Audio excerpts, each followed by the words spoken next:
celebration begins. And they're getting set to kick it off in Edmonton. The Western Final as Don Matthews towels off. A team that lost 8 straight games going into oblivion 1 year ago after a 9-2 start. Retool with young blood and the veteran Calvillo calling his own plays. And the Alouettes are going back to the Grey Cup for the second time in 3 years. So many disappointing playoff losses for these fans and this football team throughout the years. They're on their way to the Cup.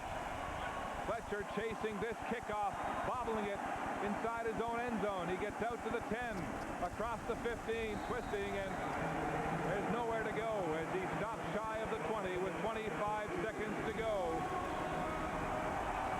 Don Matthews, one more look. Look at the players up in the crowd. And then Jermaine Copeland with a sneak attack from behind. And you ask any coach, that's the best shower you can have. Because that means you've won a big game.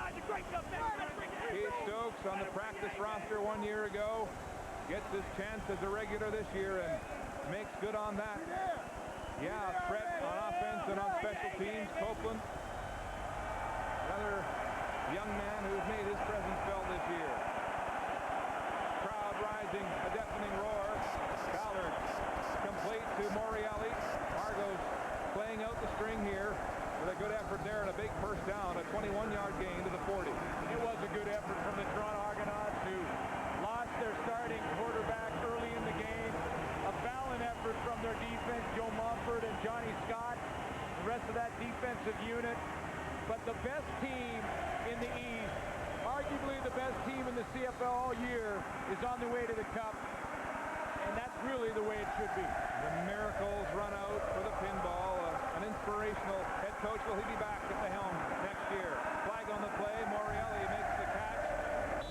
And there's a flag back and some pushing and shoving. Looks like Adriano Belli involved with 3 Argos as tempers flare in behind the scene, and the indication is holding against the Argos.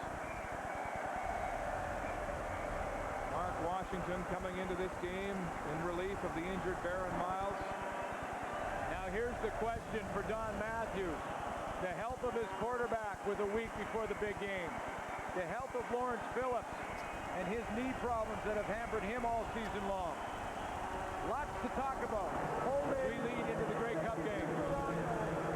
2 key players. Anthony Calvillo, the number 2 passer in the league this year, second only to Kahari Jones. The Bombers head coach Dave Ritchie saying that he can't hold Kahari's jockstrap. Well, they just might meet in the Grey Cup. This is the final play of the Eastern Final. Ballard's pass is incomplete as the clock ticks to 0. Don Matthews, winner of 4 Grey Cups, is going back with the Alouettes as Anthony Calvillo is surrounded and celebrated. The Pinballs' miracle ends in Montreal as they prevail 35-18 at the Big O. As we send you to Edmonton, here's Chris Cuthbert and Chris Walby. Thank you, Mark. Welcome to Commonwealth Stadium. The Blue Bombers and the Eskimos underway, vying for a position in the 2002 Grey Cup Championship game against the Montreal Alouettes. And Chris, a very sharp opening series for the Edmonton Eskimos. Well, Edmonton's just done exactly what they want to do. They came out with a little bit of 6-pack receivers, a little confusion in the defensive secondary of the Bombers. The offensive line giving Ricky Ray all kinds of time to throw that football. 3 consecutive first downs, then a 9-yard gain by Avery, and Ray plunging forward for the first down. Now, the biggest thing we talked about, the fact is that Avery has to touch this football. He does it in the opening kickoff. We saw him bust off the left side for a huge run. Now you see everybody getting involved. The short yardage plunge, getting behind the big guys. Ricky Ray just ducking ahead, following the big boys up front, picking up another first down. Avery with first down completions to Ed Hervey and Rick Walters. Then a 15-yard carry by Avery. A pass to Avery for 9, and now Ray is decked back at the 40. Somehow stayed up and now is down way back at the 42 for the first time today. Heat on the Eskimo quarterback. Well, earlier in this drive, Wayne Weathers is in. He bit on the play-action fake. Benefield doesn't. He stands to the outside. That's exactly what you got to do. Don't bite on it. Ricky Ray very fortunate. That ball comes out, comes up with it again, stays on his feet. Then the turf takes care of the rest. He slides down. He's covered by McGriggs and Fortney. Way back at the Bomber 42. A loss of 17. Second and 27. The Blue Bombers have not surrendered an opening drive touchdown this season. Drop the ball off the snap, and Ray gets back on it. And this is a real concern for the Eskimos. 27 turnovers in the last 7 games, and in the last 2 Western Finals, an astonishing 21 turnovers. Fortunately, Ray gets back on this ball. Well, the big thing, I mean, if you even break it down to 4 games, the last 4 games, they have 10 fumbles. That's the thing they've talked about. They went back last week. They had training camp in the bye week. One of the things they want to do is take care of the football, work on mental assignments. We've seen mishandled 2 plays in a row by the quarterback, Ricky Ray. 4 straight first downs, and then, well, they used the up man, and here's Mike Bradley. And Bradley down to the 20, first down. Oh, a little razzle-dazzle on special teams, and how about that? 3rd and 27, and they convert. Well, I mean, they just do a direct snap to Terry Ray. Now, I don't know if it's designed or not, but what great presence of mind. He's going to get the football. He goes off and he pitches it inside now. Little shovel pass of his own right to Mike Bradley. He does the rest. Sidestep a would-be tackler, takes it downfield. Aubrey Bruce tries to get him. He can't. And there you see Jamie Stoddard finally taking him out of bounds. An undrafted free agent out of Waterloo. Mike Bradley's called Rudy here in Edmonton, in the first big play for the Eskimos.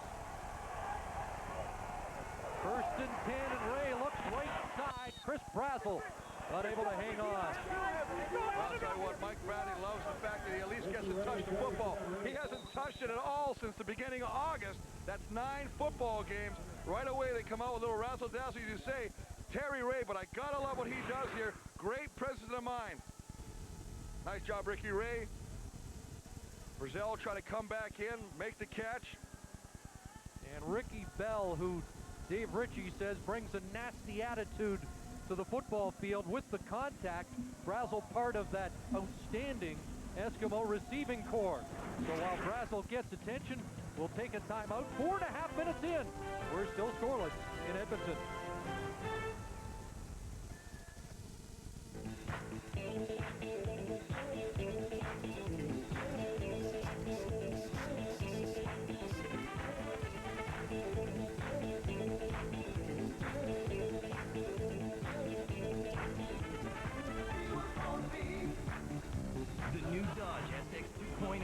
The thrill of 132 horses under your foot. Get the new Dodge SX 2.0 for only $13,988. Only at your Dodge store. Lotto 649 is proudly celebrating its 20th anniversary with exciting October bonus draws, and there are winners all over Ontario. Winners like Jean-Claude Perrault from Orleans, Ontario, who qualified to win a trip for 2 to the Grey Cup. This is my lucky football. And a chance to win the guaranteed $6.49 million jackpot. I'm going to the Grey Cup. Catch the Lotto 649 20th anniversary live draw on November 24th during the Grey Cup halftime show. Tune in and watch the Grey Cup live on CBC television.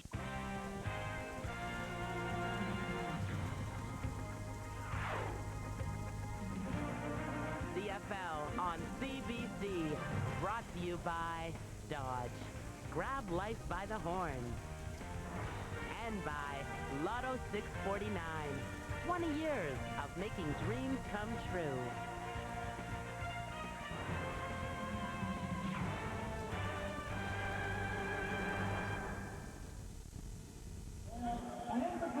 Mike Bradley provided the Eskimos with 35 yards of offense all year, 31 on this play. Well, it's going to be a direct snap right to Terry Ray, but the biggest thing is Breezer right there. He's going to pitch the ball. He's got to take him.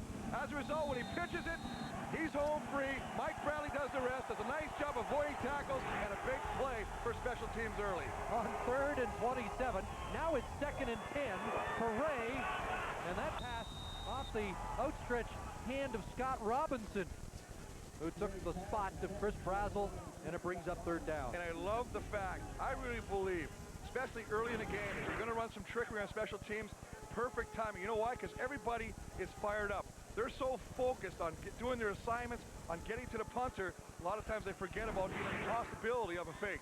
And if it's not converted, they give Winnipeg the ball on their side of the field. So a good calculated gamble by the Eskimos that pays off and could result in the first 3 points of the game. Sean Fleming, 26 of 29 from inside the 40, and that's automatic from 20 out. Just the second team to even register a field goal against Winnipeg on an opening drive this year. The last team, Eric Tillman's Renegades, back in week 3, so points early against the Bombers are hard to come by. Remember the pressure they're under right now. They're playing in front of their home crowd. They want to host. They want to keep their locker room. I mean, to come out in the opening drive, I thought they looked very sharp. Now Kahari Jones in his third consecutive division final as the quarterback of the Winnipeg Blue Bombers, again without Milt Stiegel. They were able to generate offense last week against BC, 395 yards. Can they do it against the Eskimos defense? Play action. Kahari Jones over the middle. Incomplete, was looking for Jeff Drover. And Jones hit on the first offensive play. Well, he's trying to get him in good coverage right there by Johnny Brady. See Kahari Jones, Mike Sellers, the man they call Thunder, and Roberts, the Lightning back. Stoddard, Bruce inside, Howell, and Drover at the wide receiver position. And a good offensive line played very well. BCO, Wanibi, Wilson, Mudge, and Garrick Jones at the left tackle. A big reason, the consolidation of that offensive line, why the Blue Bombers have won 6 straight games, 2nd and 10. Fans revved early at Commonwealth Stadium. Time for Jones, and now he's flushed out. Flag is down, and Kahari brought down at the 36.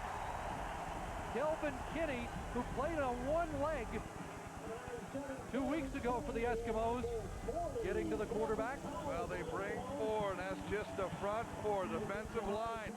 Nice job of putting pressure on Kenny Reese, Charbonneau, Alfred Payton, the leading sack getter in the CFL this year with 16.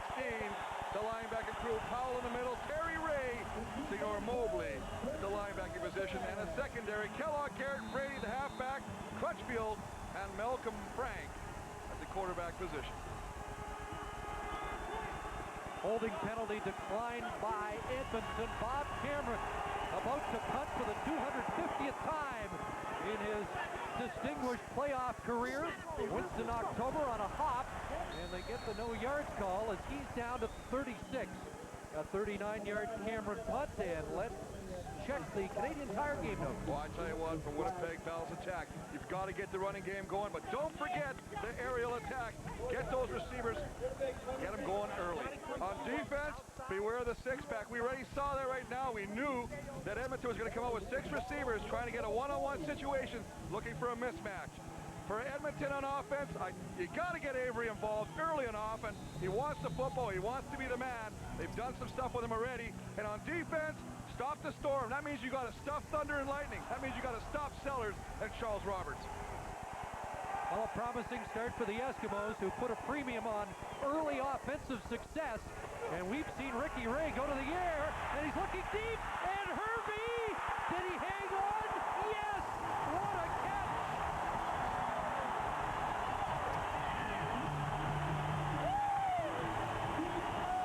And Hervey going deep down the seam.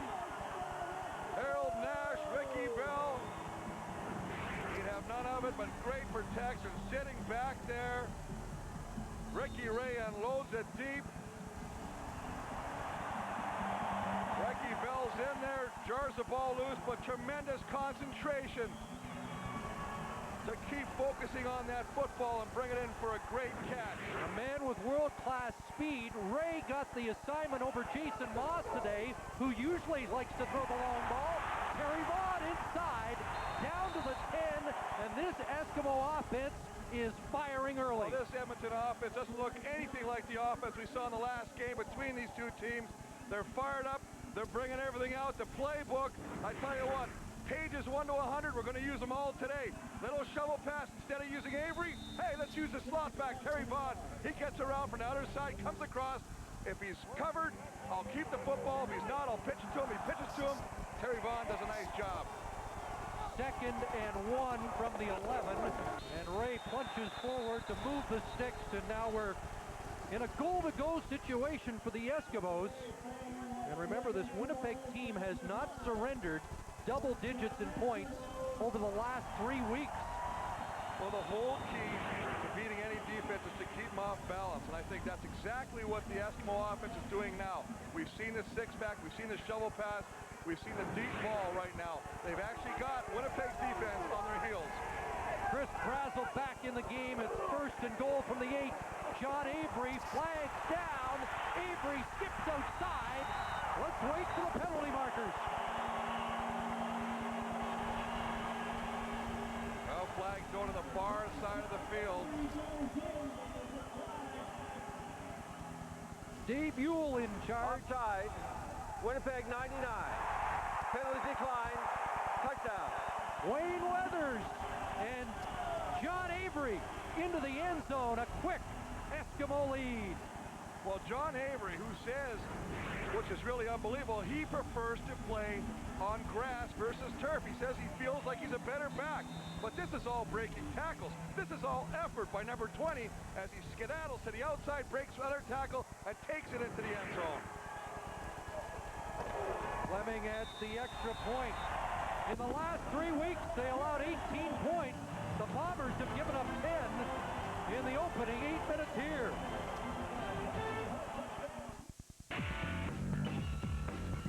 These are not chopsticks. This is not sushi. The toughest Super Duty ATVs aren't made elsewhere. They're born right here in the rugged Canadian wild. They're Bombardier ATVs. Bombardier ATVs. All of no one. Introducing the new 2-rider Traxxter Max. Now get 3 years extended coverage and no payments for a year on all Traxxter and Quest models. It's become a holiday tradition. Swiss Chalet's Festive Special.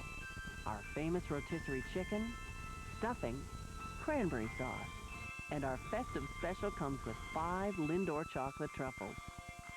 Comfort and joy, and the best of the season. And here's a tasty gift idea. Give Swiss Chalet's new gift card.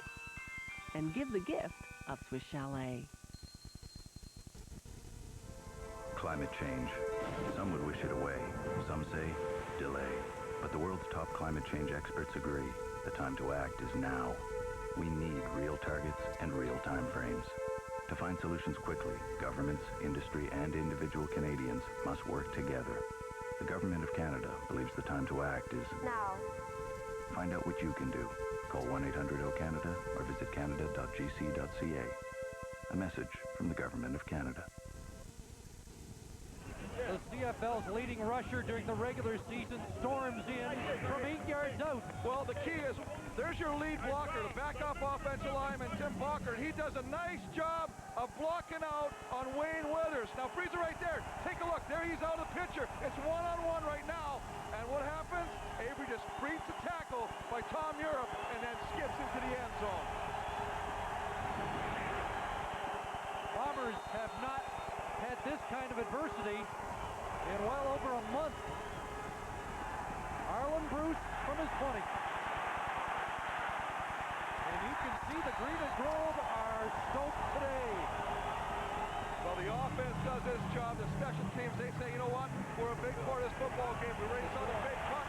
The coverage is so important. Look at the anatomy of the drive. The deep ball. Then, of course, you talk about this guy's how you finish it off. Little stiff arm, little shake and bake. Get to the outside. Take it in for a touchdown. There you go, baby. Bruce Meaton told me yesterday this guy's a cross between Mike Pringle and Pinball Clemens, and he's even quicker. Scary combination. Now the fans urging the defense as the Bombers have to get started. And here's the gift to Charles Roberts. Nothing doing. Alfred Payton, the former Bomber, leading the Green Surge. The guys in the middle do a wonderful job of beating the initial blocking. Right here, these two guys, that's Reese and Charbonneau. You can't get that kind of penetration. You want to run the football, you have got to at least stalemate on the line of scrimmage. You get pushed back in, the play is dead. You know, Chris, the last time Winnipeg was here, those two backs, Thunder and Lightning, had just 23 yards rushing between them. Second and 11 after a loss of 1. Jones on the roll, dumps it off. And now Mike Sellers goes to work up to the 30, but he's short of a first down, and Kelvin Powell gets in the face of the big fullback from Winnipeg. Well, Harry Jones very lucky to get this ball off. They're just coming right after him right now, and it's all bull rushes. You see that Alfred Payton is bull rushing against Dave Mudge. Kahari just flops it over, gets it over to Mike Sellers, but Mike Sellers can't pick up the first down. And as a result, we see Bob Cameron in a punting situation.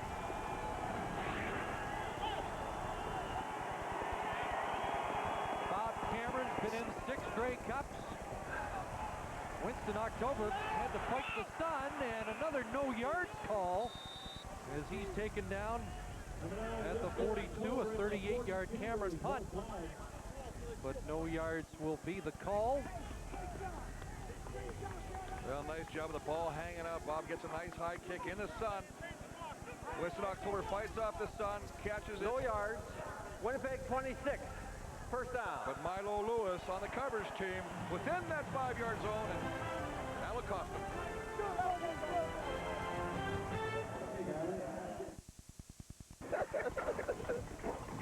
Check it out.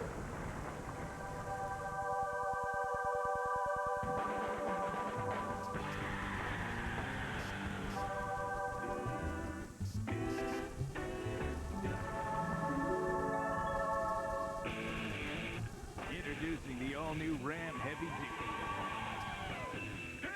Grab Dodge's new 7-year, 115,000-kilometer powertrain warranty. Ford, Chevy, and Toyota don't match it. Service, pickup line 5. Hey, I've got soup too. What kind's yours? Tomato.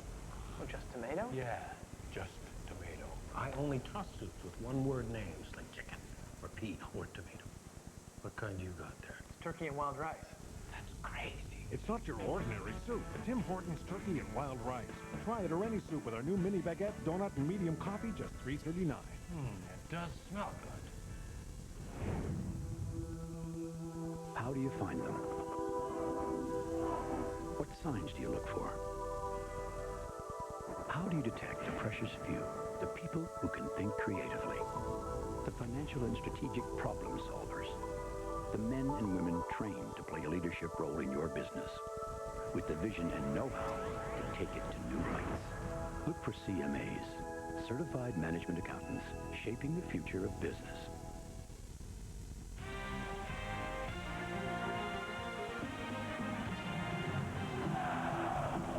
The Eskimos said they used the first week of the break for a tune-up, and the motor is running very high at the moment, 120 yards against a stingy Dave Ritchie-led Bomber defense in the opening 10 minutes. And they start on the Winnipeg side of the field. Ricky Ray with Doug Brown bearing down wisely, ditches the football incomplete.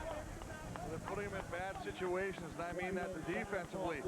They don't know. Ricky Ray's not sitting in a pocket. He's doing a lot of stuff. You see Ricky Ray, John Avery, who has a touchdown already. Walker listed the fullback. That's mainly short yardage. He's basically a backup offensive lineman. Vaughn and Tucker inside. Herbie Brazel at the wide receiver. And a big offensive line is doing a good job right now. Princeton, Comiskey, Groenewegen, Morris, and Beaton. Big play on the third down. Big punt by Bradley. The unbelievable catch by Hervey and the running of John Avery. And the Eskimos trying to work on this 10-0 lead. Here's Jason Tucker. All Canadian, stripped of the football. And he gets back on it, back on the Edmonton side of half. Brian Clark, who had a monster game against the Eskimos 2 weeks ago, knocked it loose. Well, he had a great game last week. It was just a matter of Marvin Coleman gets beat a little bit, but you got to have help. It's all team game. Everybody comes across. They strip the football from Jason Tucker, as Brian Clark again. And remember the last time these two teams met, he caused a big goal line fumble by John Avery that nullified a scoring opportunity for the Eskimos. So 3rd down and 15. Randy Chevrier snaps it back hands to in. Sean Fleming. Arlen Bruce at his 10. Arlen Bruce looking for a seam. Roger Reinson, one of the first men downfield. A 12-yard return. A touchdown for Roger Reinson against Montreal on Thanksgiving on a special teams play as we join Brenda. Well, Chris, footwear was a concern for both of these teams heading into this game. The field is fairly icy with the exception of around the sidelines. So what the players decided it would determine what they'd wear is personal preference and their position. Now, Dave Butch of the Bombers told me that 7-stud shoes are what most of the linemen will be wearing so they get good traction. Chris? Here's Mike Sellers, who should get good traction at 275 pounds. Now the Bombers were very careful about the footwear. It looked like a shoe fair yesterday when they all got on the field after practice. Well, the biggest thing about it is beneath the surface you have the frost line, and they only go so far. Once the cleats hit the frost line, you're basically slipping anywhere. 8 for Sellers, 2nd and 2.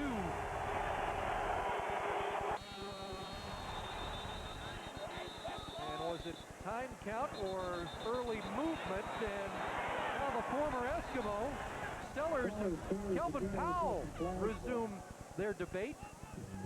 Well, that's what you expect right now when it's a do-or-die situation right now.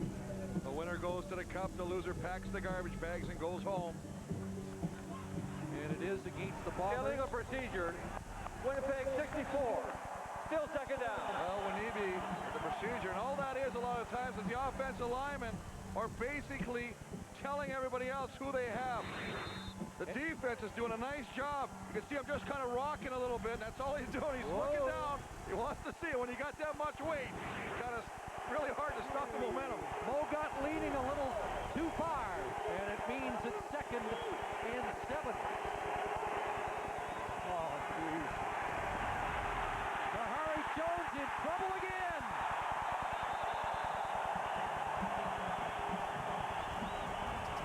Steve Charbonneau, the former Alouette, gets to the quarterback. Steve Charbonneau, Albert Reese are really keys on this defensive line. They're the interior linemen. They just get in there, and it's nothing fancy, folks. Straight bull rush. And Albert Payton, what happens is when Albert Payton comes from the outside, because of the push in the middle, that forces the quarterback back, that stretches the pocket, that allows your ends to collapse and get on the quarterback. Charbonneau grabbing cloth and pulling Jones down, and Cameron has to punt it away, and October will step over midfield and then get knocked back. Tries it a 2nd time, and 2 great special teams guys, Wade Miller and the Hawk, Doug Hocking, bring him to the turf. See Doug Brown coming on the field right now, the big man. Top Canadian for the Bombers. A little concerned right now the way things are going. Brown and Fortney in the middle. Rectorfield, Wayne Weathers at the end. They'll alternate with Benefield, McGriggs, Wickman, Clark in the linebacking position. And a good secondary, Milo Lewis, Ricky Bell, Tom Europe, Nash, and Marvin Coleman at the cornerback. But you made a good observation in the warm-ups. The Eskimos were running slants, a lot of straight line stuff. There's the Bombers encroaching. The play doesn't get underway. And the Bombers were trying to make cuts on this turf, and they didn't look as comfortable. They were working on doing cuts coming back to the football, and they were stuttering. They almost looked they were a rock skipping across the waters and trying to find some firm base footing for their illegal procedures. Edmonton number 67. Still 1st down. All Edmonton was doing was just little slanting patterns. Let's get the ball to them quick. Remember, offense, the receivers always have the advantage on a slick field. They know where they're going. 6-year vet Dan Comiskey, who Tom Higgins mentioned yesterday, has really come on for the green and gold call for the procedure. So it's 1st and 15. Back on the Edmonton 52. Ray somehow got that away, but what a jolt from Lamar McGriggs. Well, they bring everybody, and they also bring Tom Europe. Now, Tom Europe had a sack last game. The problem with this is it's zero defense. Boy, you're taking a chance because there's nobody in the middle of the field. There's Europe. Now, there's nobody back here. If he can get that ball off, the receiver has to see this. You see the blitz. You adjust your route. You're told to go to the middle of the football field where there's an opening. Now, Chris, the Bombers aren't usually like that. You think they have to put the... Well, you don't ever want to let a guy like Ricky Ray get comfortable. Just wondering if they are starting to take a few chances to alter the direction of this game. But all Winnipeg or Edmonton so far, there's an incompletion. Brazel, the intended receiver, and it brings up third down. And once again, the field is the victor on that one as Brazel just loses his footing again, going to the sidelines. Little out pattern. He falls down and the ball sails away from incomplete. You know, the conditions almost ideal, but it is November. This field has been frozen. It softens up, and it will even change during the course of the game. Well, and the thing is, players come out and they try their footwear on before the game. But until you're in the actual battle, you don't know what's going to work. Yeah, they may feel good. All of a sudden, things aren't working. You got to go back to the old bag of shoes and try something that will work. Harlan Bruce lets it skip into the end zone.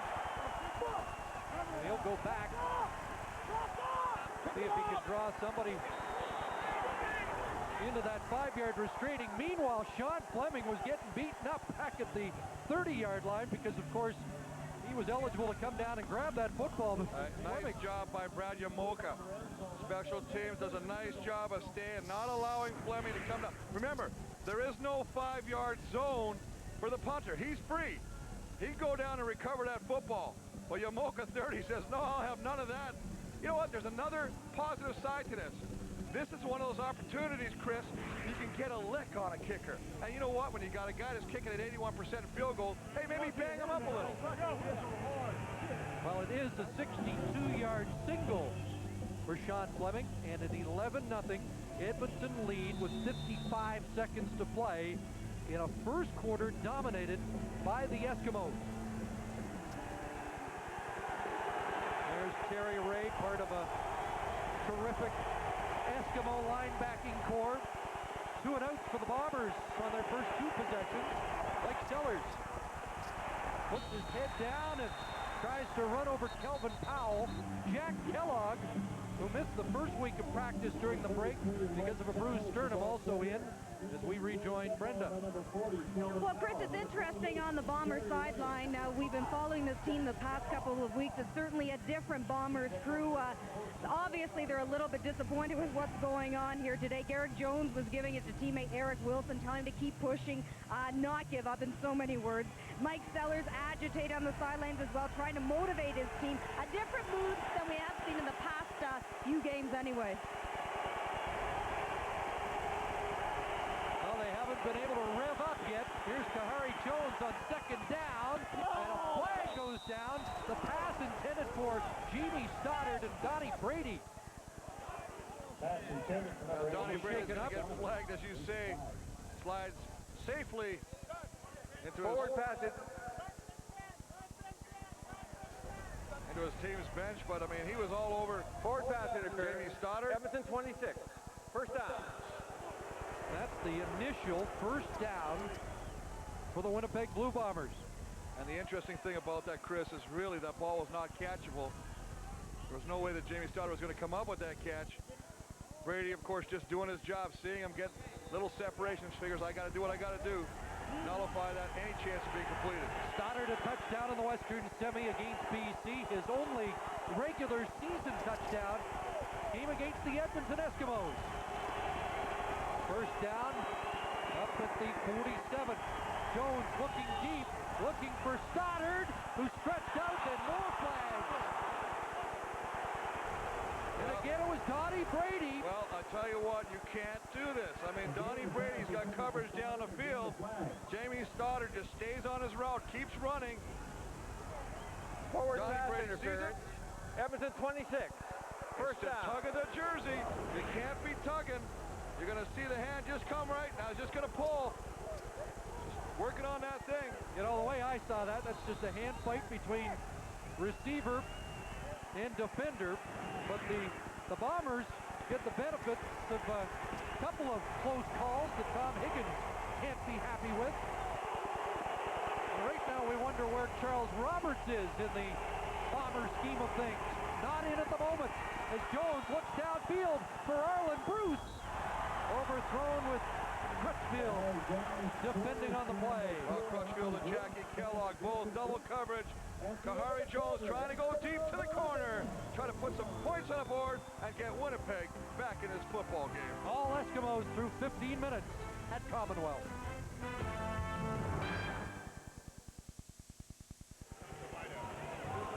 Welcome back to Edmonton's Commonwealth Stadium. While Charles Roberts hasn't seen action in the last couple of series, apparently he has injured his shoulder. The doctors say that they will assess him at halftime and then determine whether he will be able to play. Chris? Well, that is distressing news for the Blue Bombers. Dave Ritchie, no stranger to a division final, 5th time in 6 years. He's guided his team to a penultimate game in the season. I have to get my dictionary and figure what that means. There's Tom Higgins, who was in the West Final last year and called it the biggest coaching lesson of his career. It didn't go right at all against Calgary in a 34-16 loss that left the Eskimos out of the 2001 Grey Cup. 2nd and 10, the Bombers operating without Milt Stegall or Charles Roberts. And Kahari Jones looks downfield, and it's incomplete again. Jamie Stoddard, who played his intercollegiate football here in Edmonton, is the intended receiver, and a late flag well back near the line of scrimmage. A late flag, but also I'm a little interested in making sure the Bomber receivers know where they have. Remember, you got a whole lot of football field here. Unnecessary roughness. Edmonton 97. After the play, first down. Kelvin Kenny just gave the Bombers a free first down. Well, they only got 3 first downs now, and I believe they're all from penalty. But the play that really concerns me is that pass play, and I'm seeing Howell and Stoddard in the same vicinity.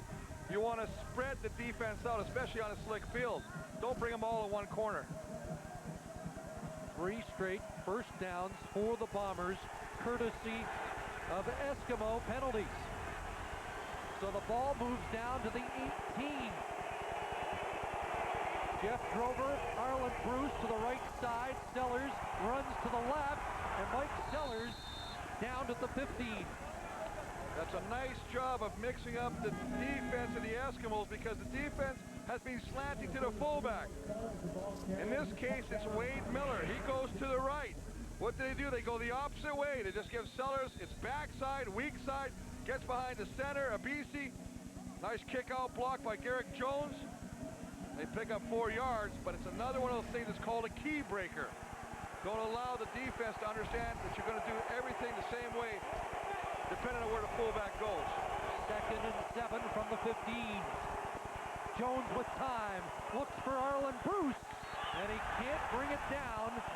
Coverage there by the former Bomber, Shannon Garrett. Well, you talked about all the troubles the Eskimos had last year in the West Final. One of the keys was that Shannon Garrett was injured and didn't get to play in that game.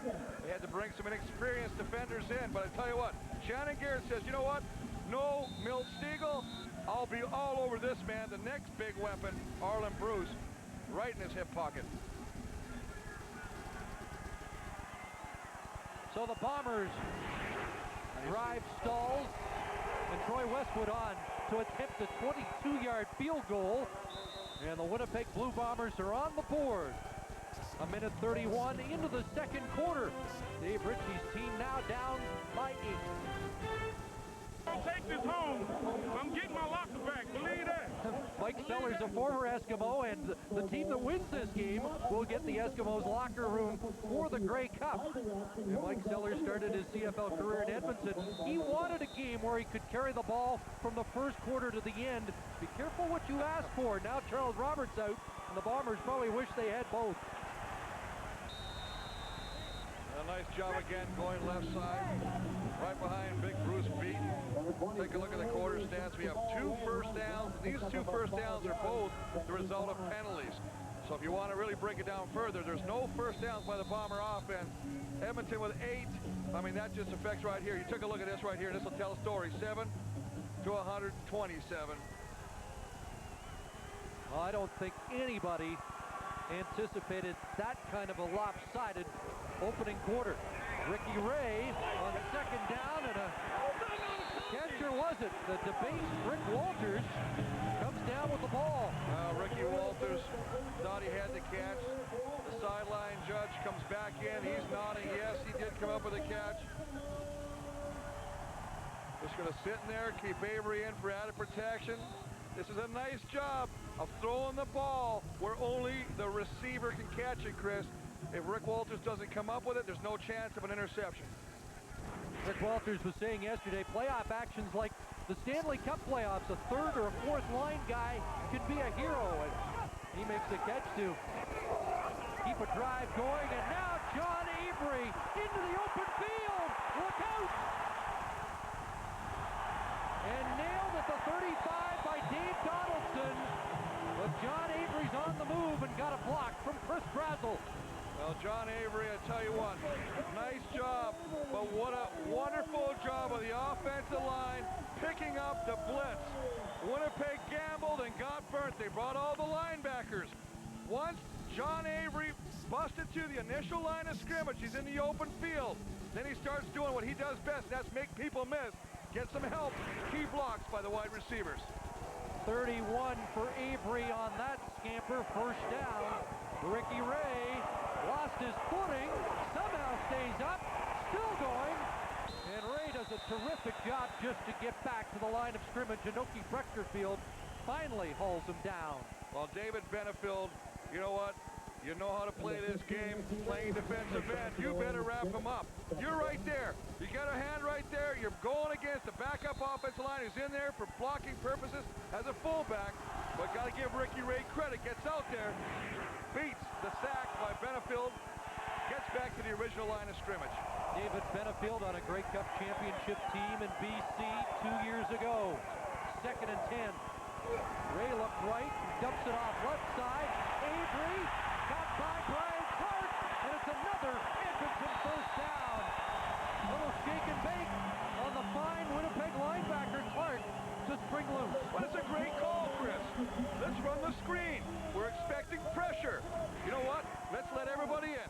Stiff, stiff, stiff. Can you block and slide out? There's Benefield the end. I'm now in the open field. There's Brian Clark. I spin-a-rama. I make him miss. Now I'm in the field again. I'm making everybody miss. Then it's a gang tackle to bring him down. But momentum is definitely on the Eski offense. The field has been tilted so far today.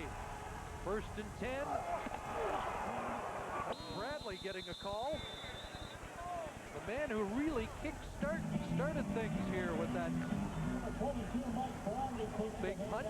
Well, Mike Bradley with his 13th carry of this season. Talk about the fact he hasn't carried the ball since the beginning of August. But look at this hole. That is just a nice job of the big boys up front creating an opening. And I tell you what, I don't care if you're Bradley. I don't care if you're coming off the bench as a lineman. You're going to pick up something when you get a hole like that. 2nd down. Ricky Ray, Terry Vaughn gets up and gets in. Terry Vaughn, touchdown, his first postseason major score.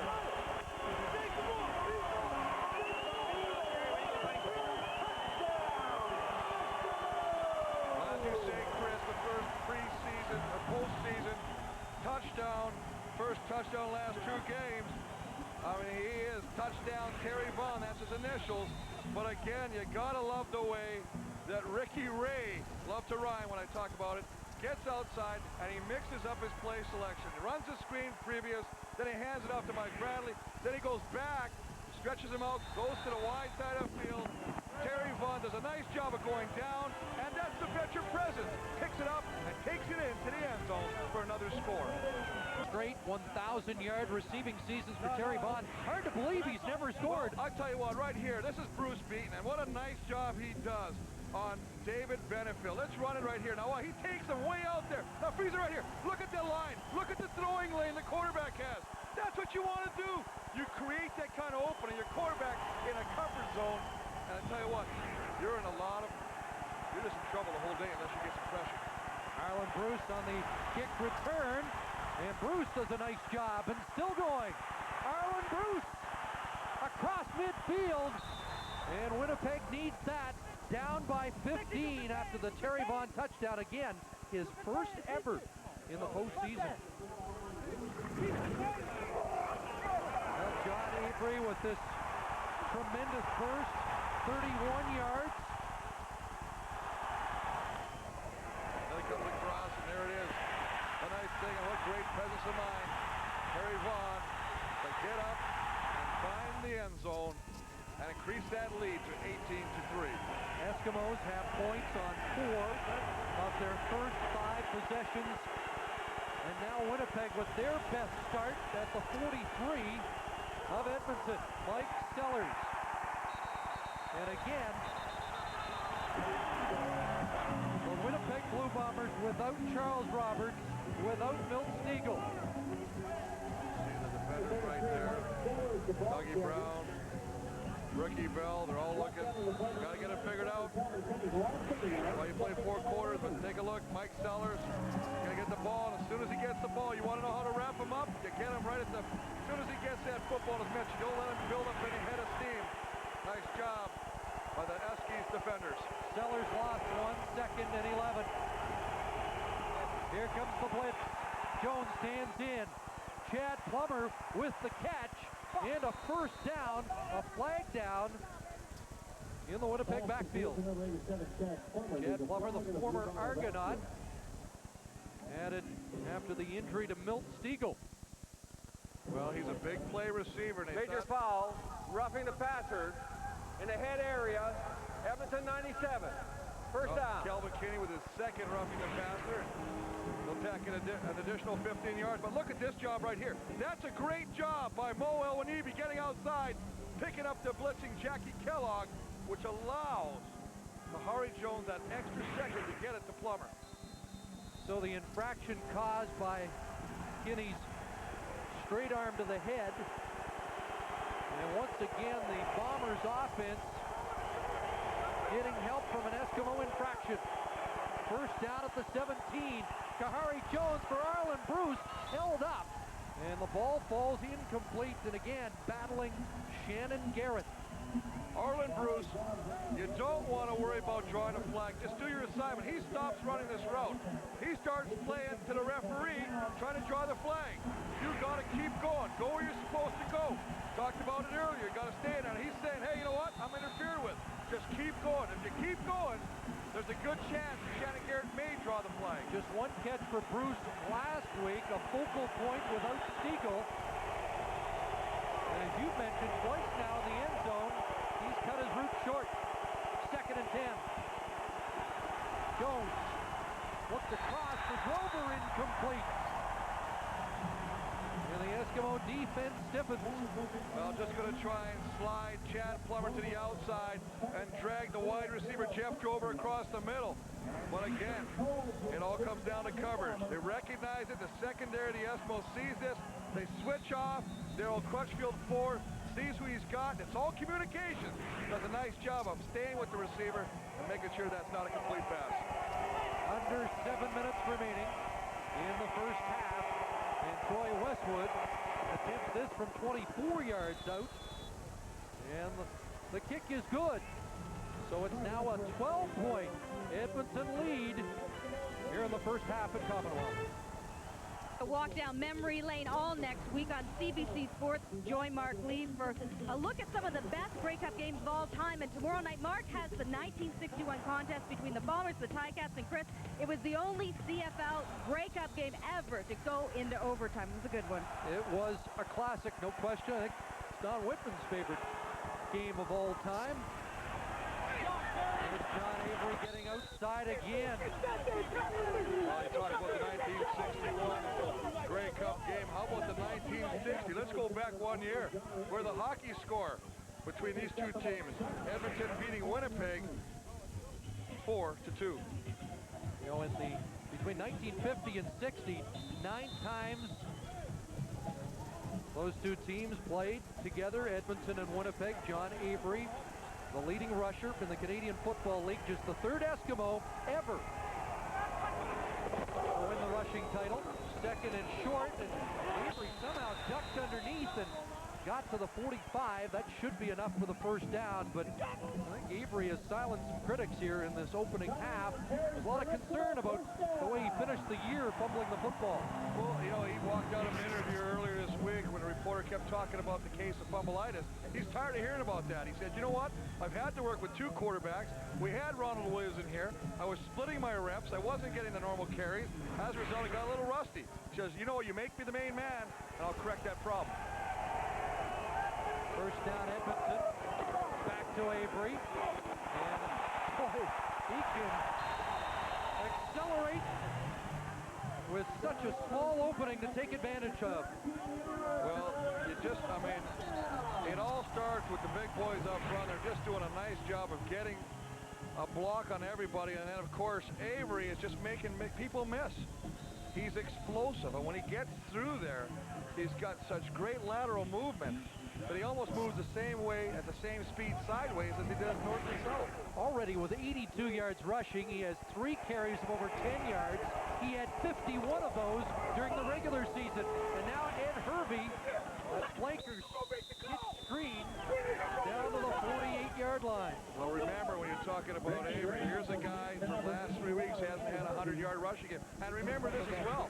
In the 2 previous games playing against this Bomber defense, he was held in both games to under 60 yards rushing. Harold Nash not liking the treatment he's getting from Ricky Walters. Complained to the referee about a little hold. Yes, Harold was chirping at the Eskimo bench. And now 2nd and 6. Here comes the blitz. And Tom Europe gets there. Safety blitz, and for the 2nd straight week, Europe registers a quarterback sack and a late flag. Let's see what that's all about. Well, late flag, and they're pointing against.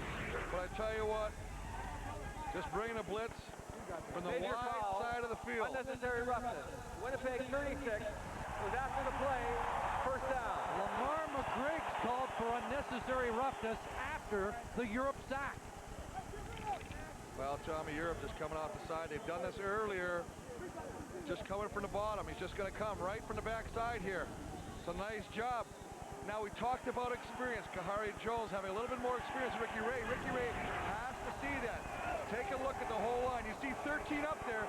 Nobody's in the middle of the football field. You know where to go. The ball down to the 42. There's that toss to Avery.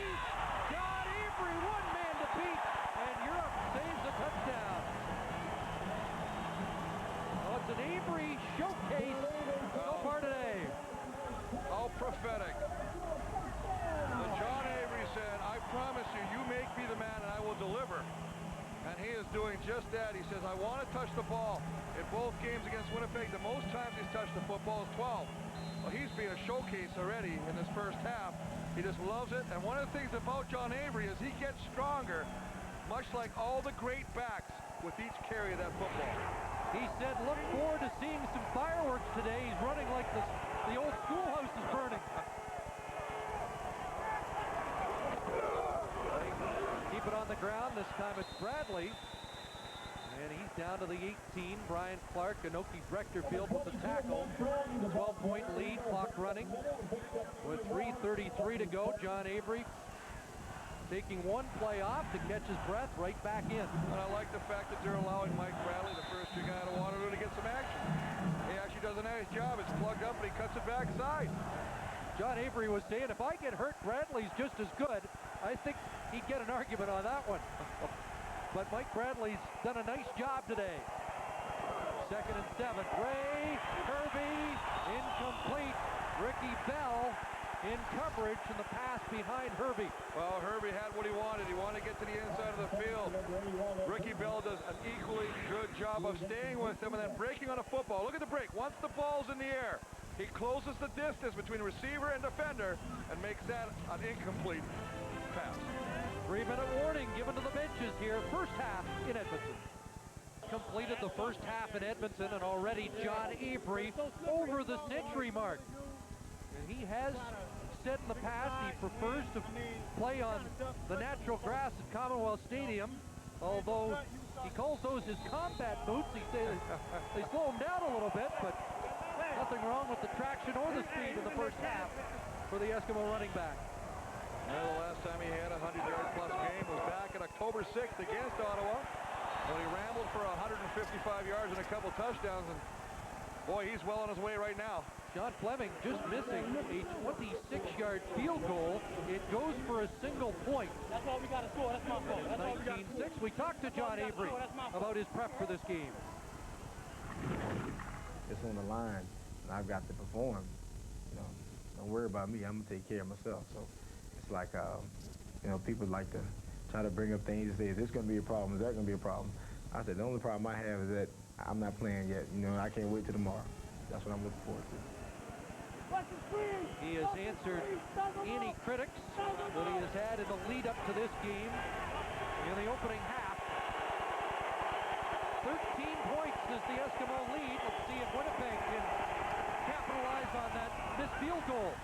And Jamie Stoddard has a catch to the 41-yard line of Canadian receiver, tutored by Tom Wilkinson, great Eskimo quarterback who was the head coach at the University of Alberta. Well, the slotback just kind of drags in the middle, just gets underneath the linebacker. Calvin Powell comes over and wraps him up, but picks up a nice chunk of yardage on first down, 6 yards for the second and medium.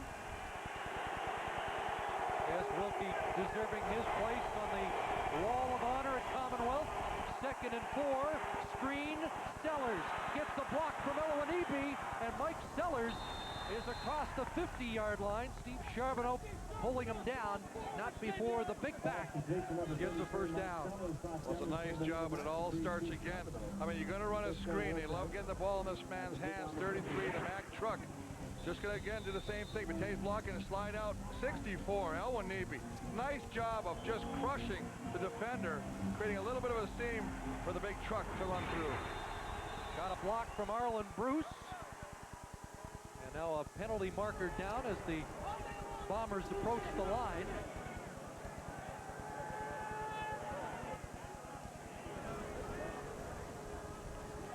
Let's see what Dave Ewell's got. No flag on the play. First down. Okay. Set the clock to 2:19. I don't know if one of the officials had a count of 13 men on the field and then revised his accounting or not, but they're going to fix the time clock here, readjust, and 2:19. Look at the numbers for Kahari Jones, over 5,000 on the season. 46 touchdowns. Suffering without Milt Stegall so far today. Looking long, has a man open, and just overthrows Marcus Howell. Well, Marcus Howell gets the coverage one-on-one. Malcolm Frank. You don't talk about Malcolm Frank very often. That's because he's doing such an outstanding job on that short side corner where a lot of the traffic is. Sits back there, gets some time to throw this football, and launches it deep. And just past the outstretched fingertips of the speedster, Marcus Howell.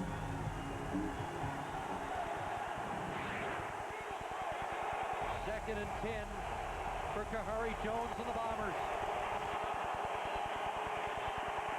Time to throw, looking deep, and almost picked off by Malcolm Frank, who had one interception against the Bombers in the regular season. Well, sometimes when you go deep 2 plays in a row, you think you've got something there. He goes back to the exact same play, trying to get the speedster Marcus Howell down the sidelines. This time the closest person to football is the defender, Malcolm Frank, who unfortunately the ball just goes past his fingertips on this occasion. Well, they were able to thrive without Milt Stegall, but they played the bulk of this first half without Charles Roberts in the Winnipeg room with a suspected shoulder problem. Hey, let's go, and the Bombers offense has struggled. A 39-yard Bob Cameron punt, one on the October return, as we join Brenda Irving. Well, Chris, a little bit earlier in this game, Sean Fleming was pinned down by a Blue Bomber blocker, and he came off on the sidelines and was was favoring his plant leg after that hit. Now, maybe that was somewhat responsible for his missed field goal attempt just moments ago. But right now, it looks like he will stay in the game, but he, as I said, looks like he has somewhat tweaked his plant leg. Oh, we've seen him limbering up on the sidelines, trying to loosen up. Here's David Benefield, that time slamming the door in the face of John Avery. Nice, as you say, coming down, greeting the quarterback, and that's a tough decision-making process because Benefield takes a chance. See how he sits down there? He has to actually watch the quarterback as well, because if it's a play action and Ricky Ray keeps the ball, he's got to get to the quarterback. Nice job by David Benefield. Loss of 1 second and 11. The Bombers defense trying to get it back for one last Bomber possession in the first half. Ray throwing, and he has a completion. Brazel with the catch. And again, this is a deep receiving core for the Edmonton Eskimos.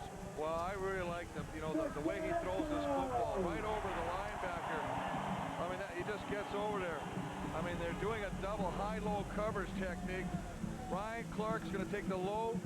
Milo Lewis with the high, and the ball is thrown just over Clark's hand, and a nice job of getting the ball to the receiver by Ricky Ray. First and 10, Edmonton at their own 32. Avery will try the far side and gets across the 35. That's a nice job, and you can see right there, he's talking to Baker, the fullback, making sure they're on the same page, because most of the times we see number 72 only coming on short yardage situations. They've decided, since they haven't dressed a true fullback, that 72 Baker will be that man. He's going to get a lot of action. Probably get a big pay raise because that's the skill position he's done now. Under a minute to go, 2nd and 7, and Ricky Ray going to air it out, looking deep, and a flag flies as Ed Hervey was held up in a one-on-one battle against Ricky Bell. Well, I think you talked about it earlier, Chris. You said Ed Hervey has, and I got to quote this, world-class speed. And I think when you're Ricky Bell, I mean, you see him going by you, all you can do is hang on. He knows he's beat. The only thing he can do is try and draw a flag and not allow him to come up with that catch. You know, about 3 hours ago, Ed Hervey came out in a black tracksuit, and we just happened to look down as he took about a 30 or 40-yard burst, and both of us kind of said, whoa, look at the speed on him. And then we realized it was Ed Hervey. He does have blazing speed. First down, Ray with that pitch, and it's Tucker. And Tucker brings it inside, taken down by Tom Europe. Another penalty marker with 45 seconds left in this first half. Once again, the master. You have to say this right now. Ricky Ray just calling an exceptional game, executing exactly what he wants to do on that football field. He attacks the middle, then he goes to the sidelines. Then he comes back to the middle, he goes to the other sidelines, then he decides, you know, let's go deep with Ed Hervey. I mean, he's illegal block. 53 Edmonton. It'll be 4 yards or gain. Well, first down repeated. Tim Princeton with the illegal block, but I love the way he's orchestrating this offense. Just mixing it up, just keeping it there, and there's 53 right there. Now what you're just going to do is just going to block, and they're saying he blocked from behind. Those are really tough calls. You know what? It's not a punt return. You're out there, the big man's looking for somebody in an opposite colored jersey to hit. I don't know. It didn't look all that bad to me, Chris. You're from the no blood, no foul school when it comes to the offensive lineman. First and 20, 43 seconds left, but Ricky Ray anxious to add to this lead. Brazel has the catch, skips out at the Winnipeg 40. See, the thing you have when you have the blazing speed of the receiving crew that Edmonton does is the fact that they can take the two receivers and they can take them deep and stretch the defense vertically. Then they can sit guys like Brazel right low. Now he sits down there. There's nobody within 10 yards of him. They're so worried, the defenders are, with the deep guys. And Ricky Ray sits back there, gets time, and he looks off all the initial receivers and finds Brazel. Great first half, his first playoff action in the CFL for Ricky Ray. Shoveled that dangerously. Incomplete. That was a tough shotgun snap, and Ray was kind of shot-footed that in the direction of Terry Vaughn. Well, let's give credit to where credit's due, and that's Tom Europe. He does a nice job of recognizing it. It's the same play they used successfully before, but 13, Tom Europe, the safety, who's supposed to come on the blitz, breaks off on the blitz, recognizes and sees Terry Vaughn coming through and knows it's going to be the shovel pass and stays with him. 32 seconds remaining. And it's 3rd and 6. And the Eskimos are going to go for it. Short drop and a completion to Herbie for the first down.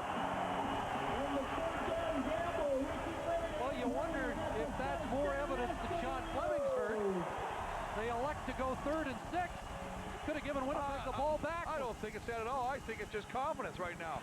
I think Ricky Ray says, you know what? They bring in everybody. We see that. You got Tom Europe coming again on the blitz, and he throws an outlet pass on a rope. Nice job. Fresh set of downs. More work for Avery. Brought down by Lamar McGriggs. And, you know, the thing you got to look at right now is one of the things that's happening as we see a timeout called by Edmonton is the fact that as long as Edmonton has the football, Winnipeg's offense doesn't have the football or no opportunity to put points on the board. And right now, time of possession, which Winnipeg owned during the regular season, they were #1 in that category. Boy, I tell you what, Edmonton's giving them a lesson today on how to use the clock. Dave Ritchie's team had been cruising coming into this Western Final, 6 consecutive victories. The Edmonton Eskimos have dominated, and now the 10th play of this drive, 11 seconds to go. Ricky Ray going to take a shot, looking deep, but overthrowing Terry Vaughn. Terry Vaughn in tight coverage. Harold Nash Jr. right there taking him. Terry Vaughn tries to take it to the outside. He's not going to be allowed the inside. Takes it to the corner of the end zone. Ball simply overthrown. Those two sharing a laugh. Terry Vaughn telling us 2 weeks ago that there's a lot of respect for his battles against Harold Nash, one of the best DBs in the league. You can see from that replay that initially Terry Vaughn had turned Harold Nash. Harold Nash, he was taken away the inside, got turned around. Terry Vaughn adjusted his route, went to the outside, but as we said before, the ball was overthrown. So Winnipeg calls timeout to give Sean Fleming a little more time to think about this 35-yard field goal and get a better gauge on Fleming's condition. Bob Cameron's in the end zone. This should be the final play of the first half. So the Bombers may try to kick this out if Fleming misses. Well, they have Marvin Coleman, the return man. He's got the good hands. He'll catch it and he'll pitch it. Bob Cameron or Troy Westwood try and kick it back out of the end zone. Jason Moss is the holder. And this time Fleming just tucks it inside that upright. And adds 3 more to the score with 1 second on the clock. And these fans appreciate a solid opening 30 minutes by the green and gold, leading by 16. This was not an overly confident Edmonton Eskimo group of fans coming into this Western Final. Well, I think, you know, we've hit on a couple big factors. So the Milt Stegall was eventually going to catch up to him. That's not to say that Winnipeg can't come back. Right now it's hurting him, though. Secondly, when you lose a guy with the speed and the excitement of Charles Roberts, who had 169 yards rushing last week, and he's not in a football game, that's a double negative. Sometimes a double negative does not make a positive. Harry Jones takes a knee. The Edmonton Eskimos 7 possessions in the first half. They score on 6 of them. And Dave Ritchie contemplates his halftime address to the Winnipeg Blue Bombers as we join Brenda. Well, Tom Higgins, how important was it for your team to make a statement early in this game? Well, it wasn't anything about statements or anything else. It was just a matter of trying to put points on the board early. We always felt we needed to come out and know that we could go nose to nose and toes to toe. So we'll just turn this now into a 30-minute football game. Charles Roberts is not in this game. How do you take advantage of that? Well, they're still going to try to run the ball with Mike Sellers. They'll try to throw it. We got to try to see if we can keep them in second and long, and that'll be our success. Good luck in the second half. Thank you. Well, here in Edmonton, it is the Edmonton Eskimos leading the Bombers 22-6. We'll be back in a moment with our halftime report.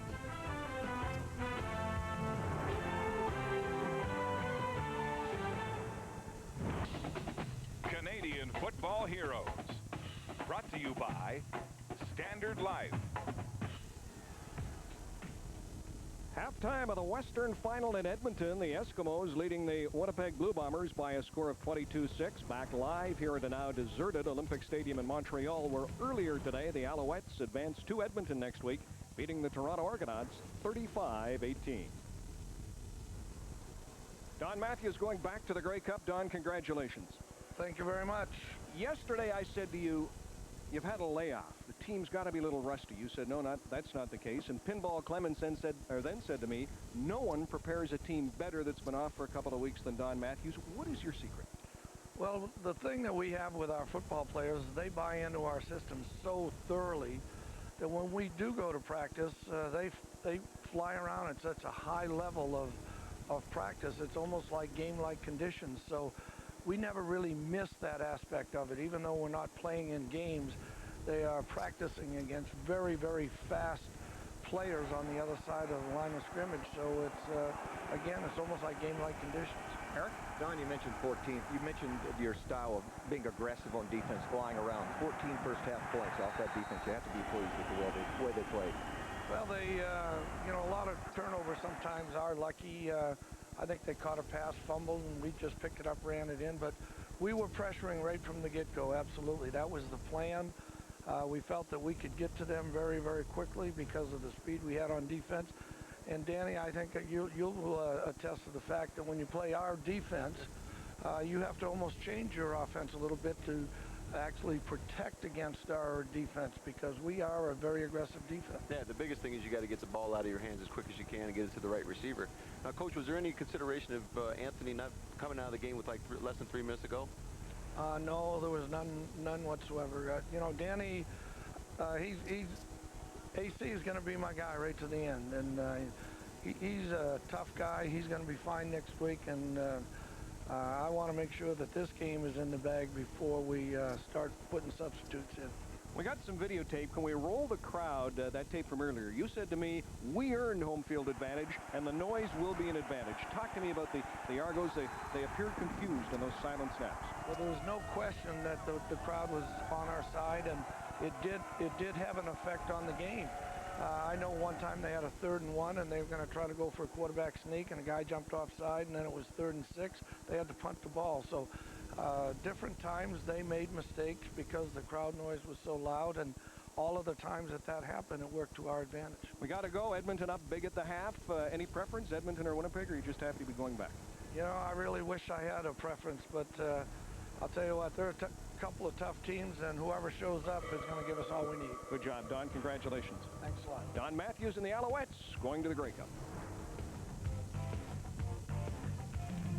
His lordship grows stronger. His dominion over a nation draws near. Now, a battle between fellowships is inevitable. The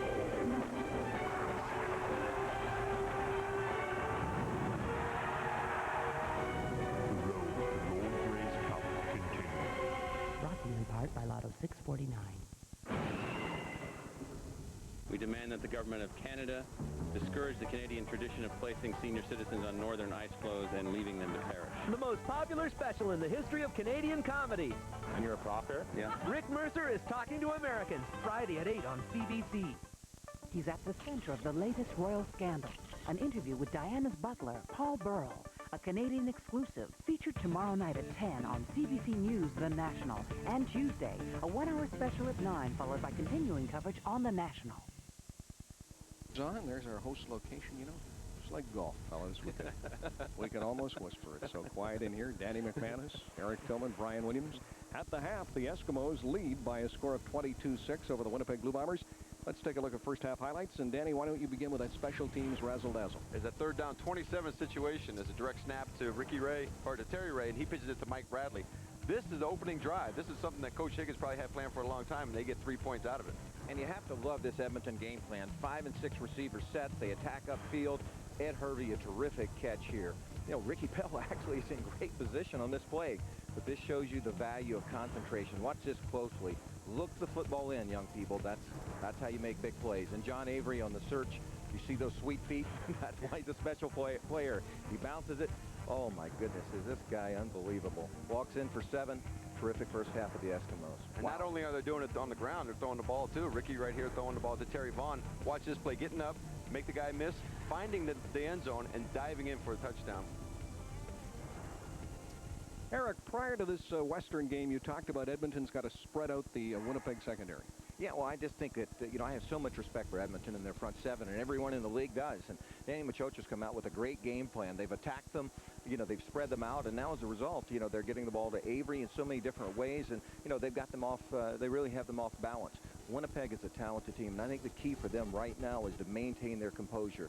They're still down just by 2 scores. Edmonton's played superlative football, but it's an emotional team, an even more emotional coach. But maintain their poise, and anything can happen in the second half. All right, Winnipeg is a talented team, but we talked about this, Danny, that Charles Roberts is now out.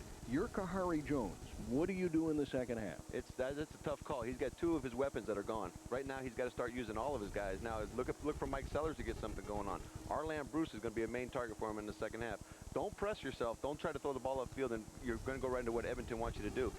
Stay with your game plan, and look for Arlan Bruce to make some points. Fellas, I've enjoyed it here this afternoon. We'll see you in Edmonton next Saturday and Sunday for the Grey Cup. Danny McManus, Eric Tillman, thank you for joining us. We'll take a commercial break, go back to Edmonton for the second half, and rejoin Chris Cuthbert, Chris Walby, and Brenda Irving. You're watching the CFL on CBC as we get ready. 1.5 to go, and we'll know who will meet Montreal in Edmonton a week from today. See you next week, folks.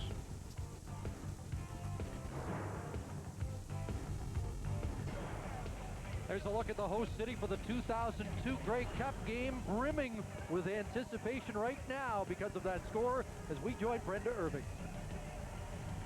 Dave Ritchie, what's the biggest adjustment your team has to make in the second half? Basically, we got to stop them running the football, and the Hail Mary catches are good catches. So we're not playing defense, we're not playing offense. The special teams got us in trouble right off the bat. Edmonton's come out, played real well, and they're sticking it to us. So if they don't come out and wake up, we got a problem. And we lost Charlie on the second play of the game with a broken collarbone. So we'll have to go to one back with Sellers. Good luck in the second. Thank you. Well, I think Dave Ritchie just summed up the entire first half. What about the emotional impact of losing Charles Remember, Roberts? halftime is the time when you make adjustments. And yeah, you want to come out fired up. But I'm telling you right now, everybody in that Bomber locker room is looking over at number 1's locker stall and knowing that number 1, as you see the injury right here, is just going to get hit from the backside. That's Alfred Payton again, the man responsible for Milt Stiegel's injury. Now taking out number 1 as he gets crunched to the ground and the collarbone is down. But I tell you what, when you know you got a guy like number 1 and he's not coming back to battle with you, boy, I tell you what, that does affect your psyche. So more responsibility for Mike Sellers, but you make a good point. Alfred Payton, the former Bomber, has knocked out 2 of the most dangerous men in the Canadian Football League. Stiegel 2 weeks ago, and now Charles Roberts, the all-purpose leader in yardage this season.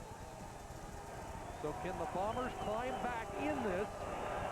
16 points down with 30 minutes to play. John Avery making the reverse and finding a big hole up the middle. Hopped across the 45 before taken down. Let's check the halftime statistics. I think these could be really ugly, but I tell you what, you got 5 first downs by Winnipeg. Remember, 3 of those first downs came via the penalty, so you really only got 2 first downs.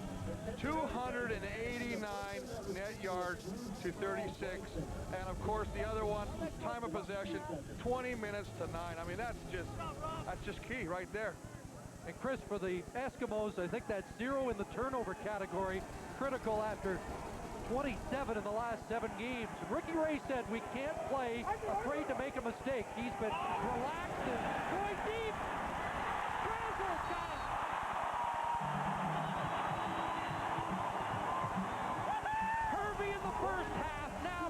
Brazel with a big play early in the second half. Warm-ups today, all they did was they run little seam routes right down the middle of the football field.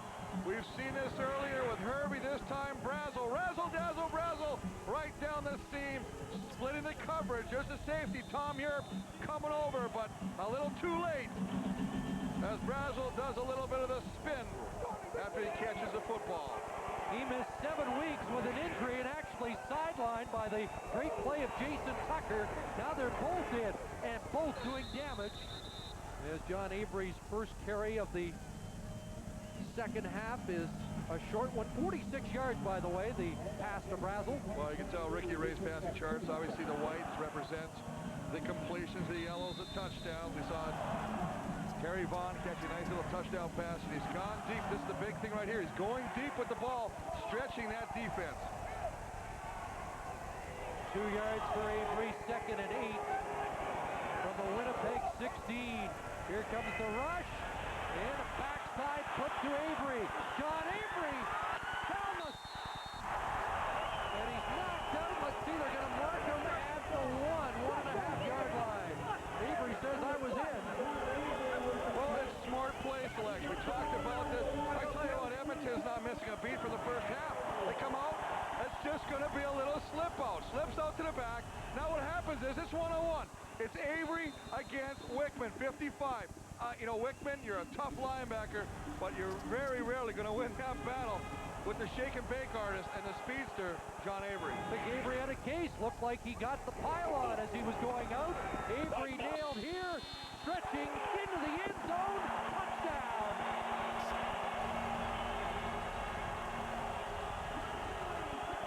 Well, you take a look at that jersey, and you see it. If he's a workhorse, he's been pounded, he's being hit, his shoe is off, he's losing his equipment. That doesn't stop him. Nothing stops him. Look at him reach out. Look at his determination to break the goal line with the football. Remember what Bruce Beaton said? A combination of Mike Pringle, which we saw there, Mike Clemens, which we saw in the previous play, and his whole career, he's 190 pounds. They have fabricated, and I use that word, fabricated, that he can't take the heavy going. We've seen it all year, Chris. He can take a pounding, and he gets the job done. Tom Europe is the injured Blue Bomber.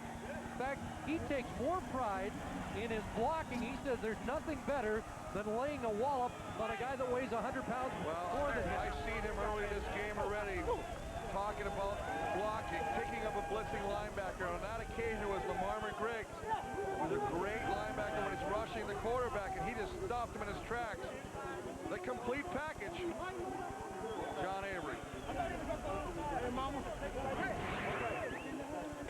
Take a look as he reaches out right there, and Ryan Clark trying to swat that football around, and that's one of the things you have to really be concerned about. It's almost Thanksgiving. Get them ribs ready. Get that potato salad. I got jam cornbread. He's ordering dinner. Well, I want to hang with him because as soon as he started talking, I got the old grumbling under the jacket going here. One more week. John, it would appear the way you're going, 29-6 early in the second half. All Edmonton.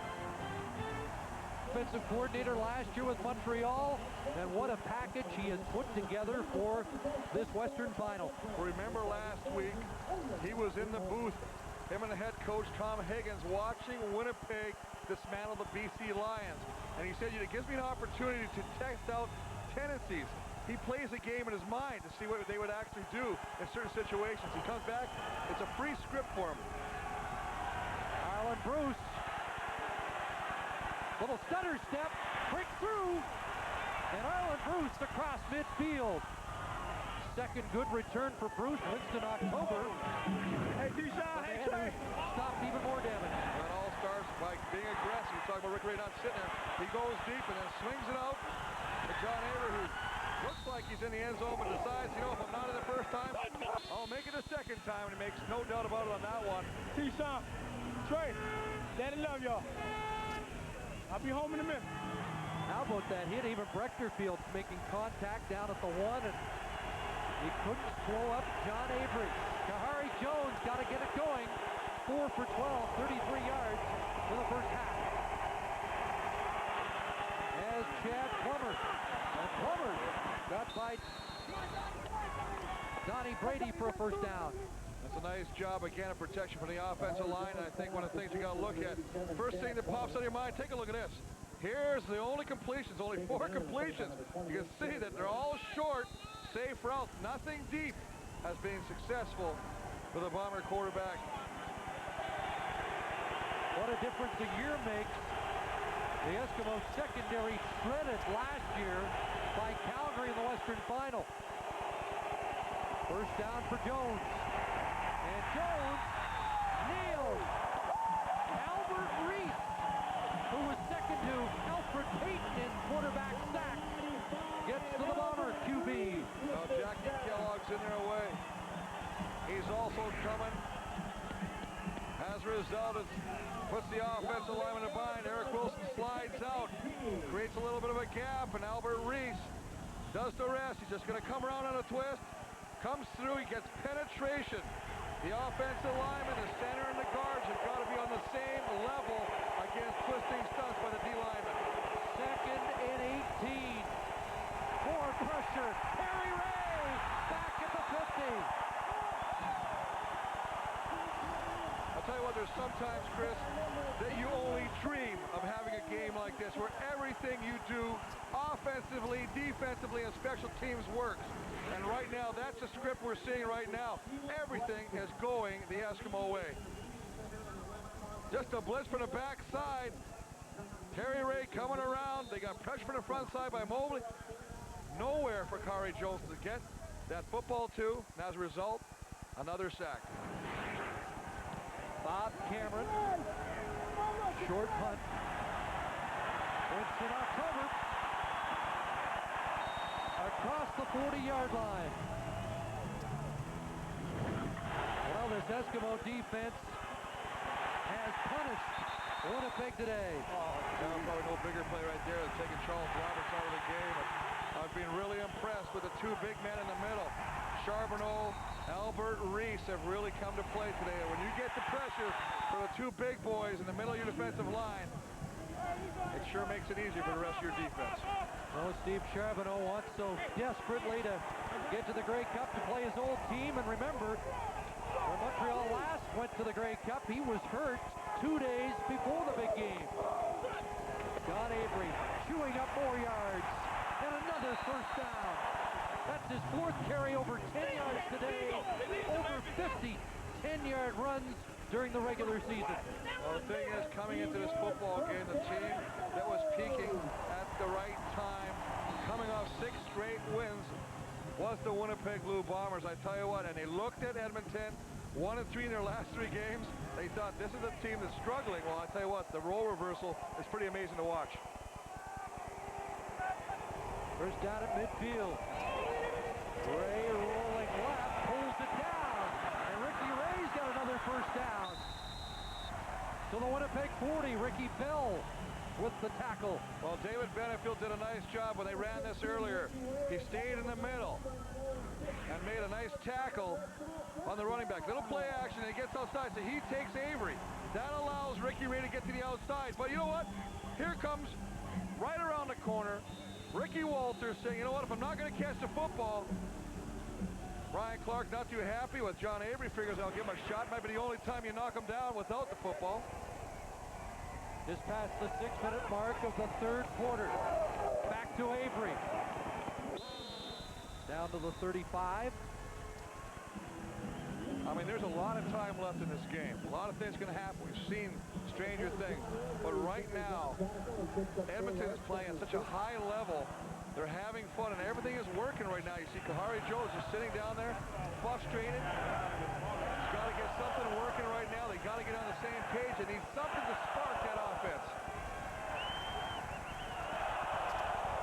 He needs to get the football back in his hands, but the Eskimos have done a good job of keep away. There's a blitz picked up, and then Herbie has another catch inside the 20. You go to the well too many times, I'll tell you what, you're going to get burnt. Again, they bring the safety, Tom Europe. We talked about this, that the middle is wide open.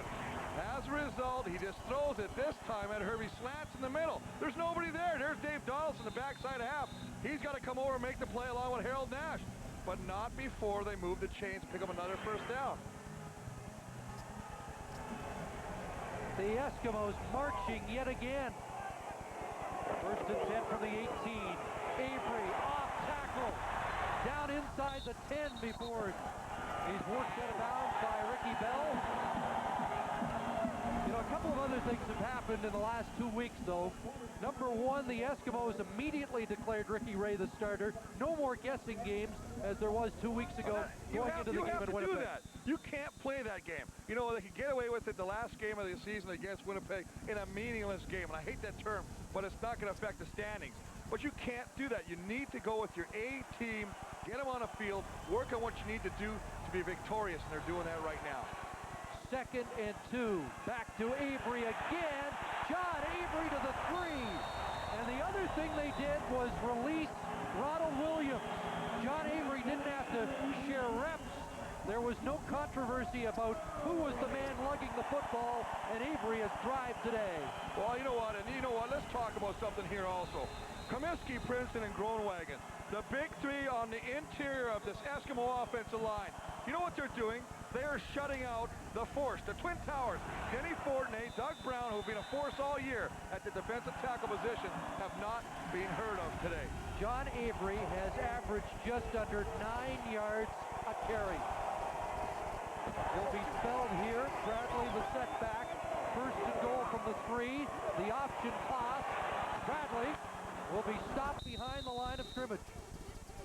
Game tackled there, a host of that Winnipeg Blue Bomber defense that led in 13 of 25 categories during the regular season.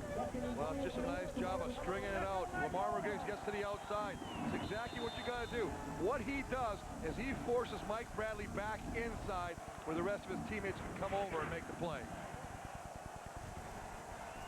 He'd play the drive. John Avery getting some attention at the Eskimo bench. 2nd and goal. Ball tipped and falls incomplete with some heavy contact on Herbie. Well, I'll be surprised if we get the wind knocked up on that one. If he got sandwiched after the ball was tipped and went up in the air. It's a nice job of getting your hands up by the Bomber defense. Initially, good protection. That's John Oosterhuis, the #1 draft pick by the Stampeders this year, who were picked off the practice roster by the Bombers earlier this season. Gets his big paw up there and knocks that ball incomplete. Sean Fleming back in to attempt a 14-yarder. And has his 3rd field goal up today as the Eskimos add to their lead. And maybe some concern at that Eskimo bench. Of his lordship grows stronger. His dominion over a nation draws near. Now, a battle between fellowships is inevitable.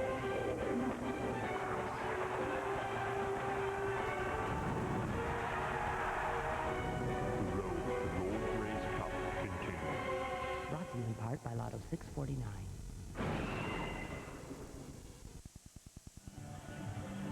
Well, welcome back to Commonwealth Stadium in Edmonton. Concern right now around the Eskimos bench. John Avery, what a game he has had today. But he was hurt in the last series, and he went over to the Eskimo bench in obvious pain, and apparently the word is right now that he has a pulled hamstring. But a lot of concern as far as the condition of John Avery right now. It's unclear whether he will get back into this game. Chris? Well, and now unclear whether he'll be available for next week. It had been a perfect afternoon for the Eskimos until that news. Here's Arlen Bruce getting loose.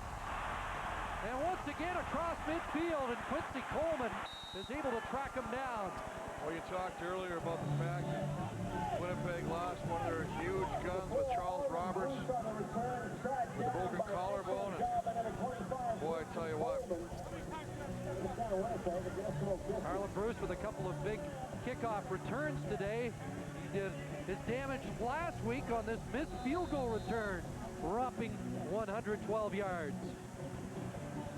But right now, Chris, you know, he's done a nice job on all the returns of giving good field position. The offense just hasn't been able to capitalize on it. He was a 1,000-yard receiver during the regular season without a catch today. Jamie Stoddard has been the favorite target. But they need Arlen Bruce if they're going to be able to make it a game. And here's the other thing right now. We saw the passing chart earlier on by Kahari Jones, and all his completions are in the 5 to 7 yard range. You have to start getting completions down the football field. A little farther than that, you better stretch this Eskimo defense. 6 to Stoddard. Second down. Blitz. And a pass inside. Marcus Howell has the catch. That's his first catch of the day. That's a nice job of Marcus Howell coming inside, working against Malcolm Frank. Good concentration, holding on to that football, even with the tight coverage by Malcolm Frank. It's a nice job. You see he's trying to swat that ball and break the arms, knock him loose, knock that ball loose, but Marcus Howell holding on to that football. Just over 4 minutes to play in the third quarter. 3 receivers left. The give to Mike Sellers, and a big hole for the big man. Down inside the 25. That will move the sticks. Well, I know there's still time left in this quarter, and you have the whole fourth, but I tell you what, if there's ever a time you need to put some points on the board, and I'm not just talking about a field goal, it's now.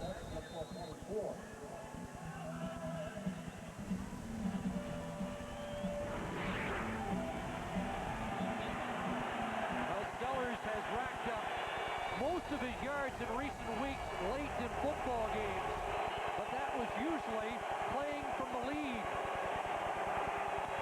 First down, Jones couldn't find anybody. Rolling left, Arlen Bruce now has it inside the 5.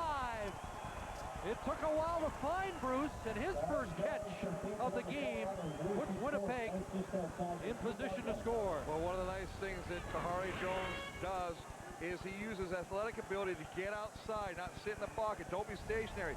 That buys him extra time.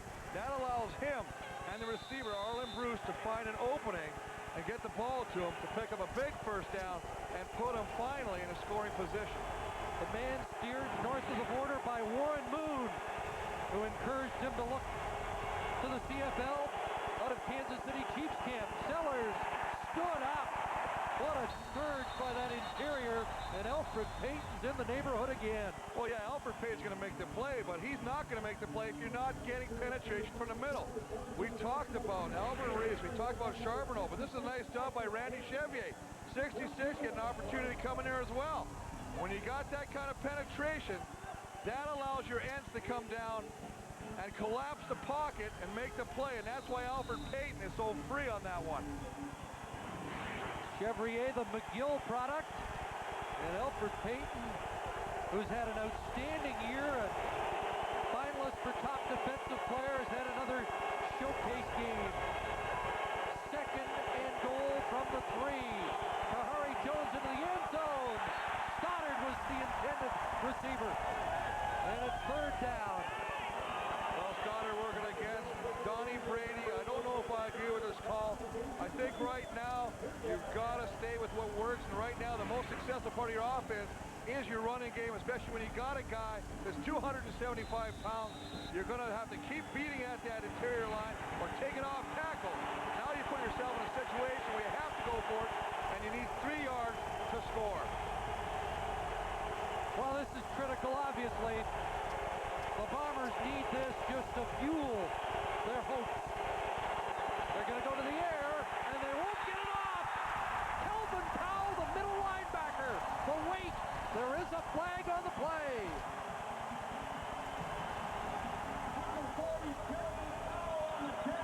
Well, the early indication is there's holding in the end zone against the Eskimos secondary. Illegal contact on an eligible receiver. Edmonton 26. First down. Donnie Brady. And the Bombers still have life. Well, they'll march at half the distance to the goal line, putting it on the 1.5 yard line, but they'll get a fresh set of downs. And that should be Mike Steller's territory. You got 3 cracked from the 1. You better put it in the end zone.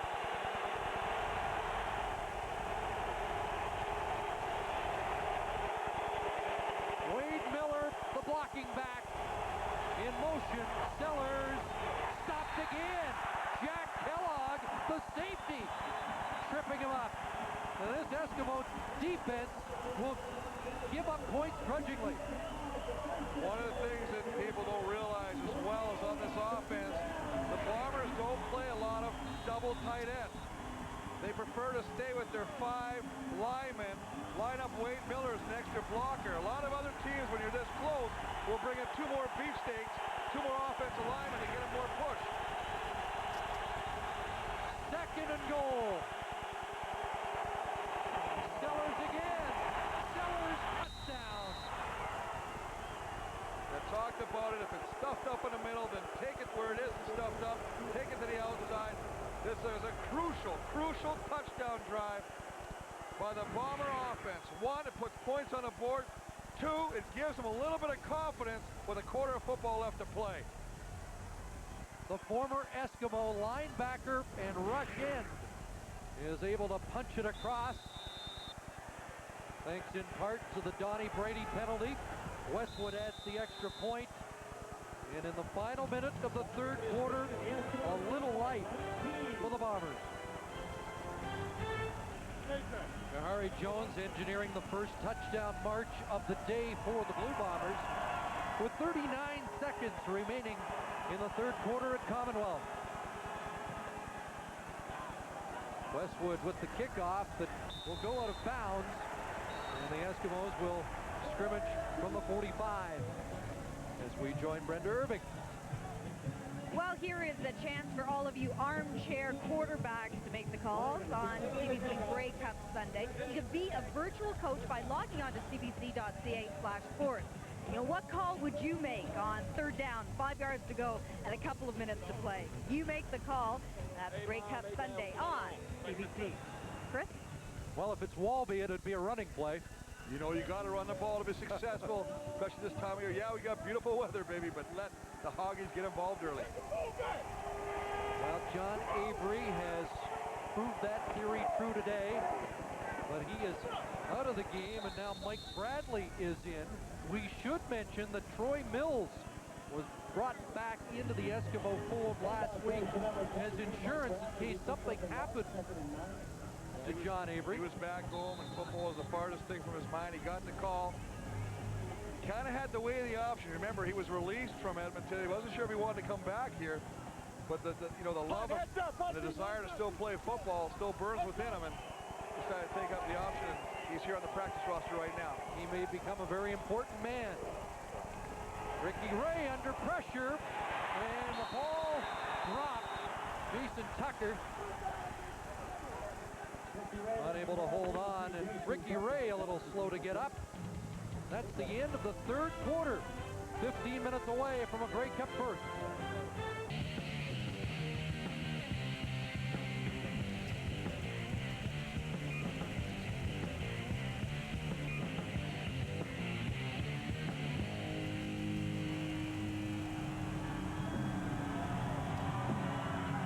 Mike Stellers has a touchdown for the Blue Bombers, but a long way to go yet. Well, the key block is right there, and Mo Elwaniwi's going to lead him around. And they know the middle is tough to run on this Eskimo defense today, and he gets to the outside. Elwaniwi with a nice block, and Stellers takes it inside. But I tell you what, they need to get high snap over Fleming, and he'll kick it through his own end zone. Look out, will it go through? This is a touchdown. Winnipeg, Jeff Drover. Well, the calculated gamble by Fleming to get it through the end zone and 2 points. Instead, it's a major score, and the Bombers aren't done yet. And the thing is, we just talked about, as that play is saying, we have to get something else happening for the Bombers. And as I said, Sean Fleming, the high snap, smart decision on his part instead of, but I wonder, should he pick the ball up and just took the loss? He tries to boot it to the end zone. Doesn't get the bounce he wants, and Drover with a huge touchdown recovery in the back of the end zone. Well, suddenly it's game on. Roger Reinson, usually perfect on those snaps. Well, just a high snap over the head. Fleming actually gets his hands on it and then decides to kind of soccer kick it through the end zone, hoping it will go out the end zone. But good hustle by Jeff Drover to get it just before it goes to the end line. Another touchdown. It's 2 in a row now for the Bombers, and all of a sudden, Chris, we have a 12-point difference. Jason Congdon, the long snapper for the Bombers, is now down after that convert, but it is just a 12-point game now, and just about a full quarter to go. And they're cheering in St. John's, Newfoundland right now. Would like to get one receiving, but he's just happy to make a contribution to this Bomber team. Huge momentum shift on the first turnover of the game by the Eskimos. Terry Vaughn. And Vaughn with a good return up to the 44 to try and restoke the Eskimo fire. Once again, just a high snap that goes through the hands of Sean Fleming. A little soccer kick. Gets it off the inside. The instep of the foot doesn't get a whole lot on it. And the hustle of Jeff Drover results in a touchdown and brings Winnipeg back into this football game. Through 3 quarters, total domination by Edmonton. When you take a look at the right, 411 to 79, 28, 16 minutes time of possession. Net yards, 79. There's Bradley. Pulled down right at the line of scrimmage. Remember, John Avery out, and can the Eskimos operate offensively? This is a big, now, you talk about it, right? Charles Robert goes out, so Sellers becomes the man. They stuff Sellers for most part of this game. Now John Avery's out. Now you got to put in Mike Bradley. There's a little lift to the Bomber defense. But let's not count one thing, and that is that the Eskimos feel they have the best receiving core, and they are capable of still making some big plays. 2nd and 10, looks like the Bombers showing blitz. Here they come. Ray going deep. He's looking for Brazel. And he's unable to reel it in. You gotta like this. I really like what Ricky Ray is doing, and that is stretching his defense. He gets them all turning and running with the defenders. The receiver, Chris Brazel. Winnipeg, number 19. Second down repeated. It's a free play anyway. Rector Field jumps. He decides to go downtown. Sits back there. Little slide protects the offensive line. Sliding to the right. He just cocks the arm and throws it deep and just past the streaking Chris Brazel. And you've mentioned that during halftime to me that with Winnipeg blitzing and gambling, Ray's going to get those shots. But I like the fact that he's recognizing that still. I still think when they're bringing the safety up, you don't have to go that deep, but just get it somewhere in the middle of the football field, either on a crossing route, and it can go a long way. 2nd and 5, Terry Vaughn, first down. Yesterday when I talked to Brian Clark, I asked about Edmonton tendencies. He says when they need a big play, they usually go to Terry Vaughn. Well, he talked about the game, though. It's early balanced attack. You got to run the ball, and you got to pass the ball. But 79 yards is your total offense right now. Defense, beware the six-pack. 7 players have caught a ball. For Edmonton, Avery early and often, he was a one-man wrecking crew. 185 yards, 2 touchdowns. Had to leave the game, a little bit of a hamstring pull. And stop the storm, Robertson Sellers, only 44 combined yards. First down, Ricky Ray. That ball tipped at the line. It'll be 2nd and 10. Well, Denny Fortney coming through. A long day. You see Benefield going up like that, but good pressure up the middle by Fortney. The Eskimo offensive line have really done a masterful job of really negating a very good front four of the Bombers. Great numbers for Ray, but a little light at the end of the tunnel for Winnipeg if they can shut down Edmonton here. 2nd and 10. Flags down. Ray overthrows throwing his intended receiver, Herbie. And did Winnipeg jump again as they prepared to blitz the Well, that's what they're going to call. And I'll tell you, one of the things that I really like, again, I've said a lot of things. Ricky Ray's done a lot of things well. Offside, Winnipeg 36. Second down repeated. Lamar McGreg's with the offside. The thing that I do like is he's changing the snap count. And when you go long count, that allows you can see right there, it allows you to recognize the defense. Instead of going first down or on one, you're going back. Let's go on 3. Let them jump. Bombers over 100 yards. They've really limited their penalties in the 6-game win streak. There's another ball tipped incomplete, and it will be third down. And now Deshaun Fleming come in to try a 44-yarder. Well, you see a little different swing of the game right now offensively for the Eskimos in the fact they don't have what I consider the real running threat of Avery anymore. Therefore, they're relying more on throwing the football. And in the last couple attempts, this one by Brian Clark, the previous one by Benefield, they're getting the hands up and deflecting those passes. So they're electing to punt, not going to try a field goal, and we'll watch Reinson snap to Fleming. Trying to pin the Bombers deep. And that ball going out near the 11-yard line. A 26-yard punt to back Winnipeg up with a 12-point lead. Hopkins electing not to try the field goal. He saw what Arlen Bruce did last week. Is that why they didn't try the 44-yarder? I think it's a smart move, punt it. You don't want your big offensive lineman going down there in a coverage potential to try and stop Arlen Bruce, who's really had a good day all along returning punts and kickoffs. So Winnipeg starts deep, but there is a little life for the Bombers yet. Time to throw and a completion to Stoddard, who was able to tiptoe for an extra yard or two. Terry Ray pushing him out. Well, Stoddard just doing a crossing the field route, just coming across the middle. You were surprised there was no... Well, I thought there was something on the hamstring, but here it is. He's standing in front of the heater, so he's getting some heat anyway on the hamstrings. That's why he doesn't have it wrapped. Little heat coming off my drawing right there. Jamie Stoddard is the leading Bomber receiver. 3 catches, 18 yards. Short drop, and back to Stoddard, and a first down. Remember, Jamie Stoddard was out of favor early in the year. He lost his starting job, but a big touchdown catch. Well, nice job of Stoddard doing one thing. Recognizing the blitz, realize he's got cut his route short. Take 2 steps, get to the sidelines, find the markers. Kahari equal to the challenge, gets in the football, and they pick up a first down.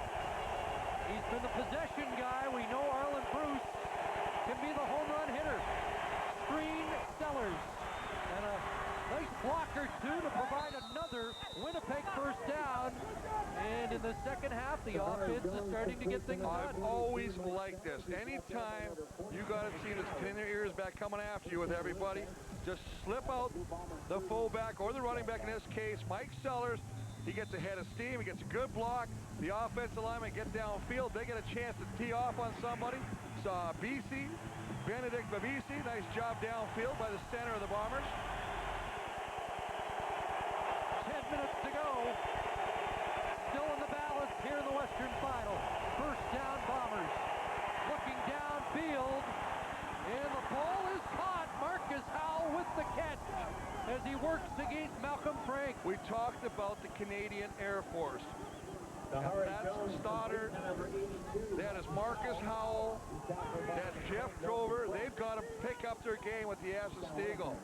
Marcus Howell does a nice job of coming back and then climbing the ladder, going up high to get that football in front of Malcolm Frank. 29 yards for the Winnipeg native. And now the fans a little concerned, trying to urge the defense here at Commonwealth.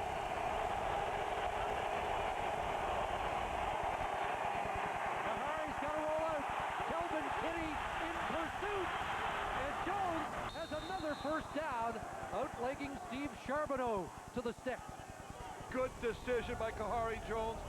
Feels the pressure, feels the heat, gets outside, and not trying to force a pass downfield to make something happen. Utilizes his legs, gets the corner, knows he's going to win the foot race against defensive end Calvin Kenny and Charbonneau, but gets to the outside. Now tuck it and go. Don't try and force a pass that may fall incomplete. Sometimes you got to do it yourself. Got a dozen on that scamper.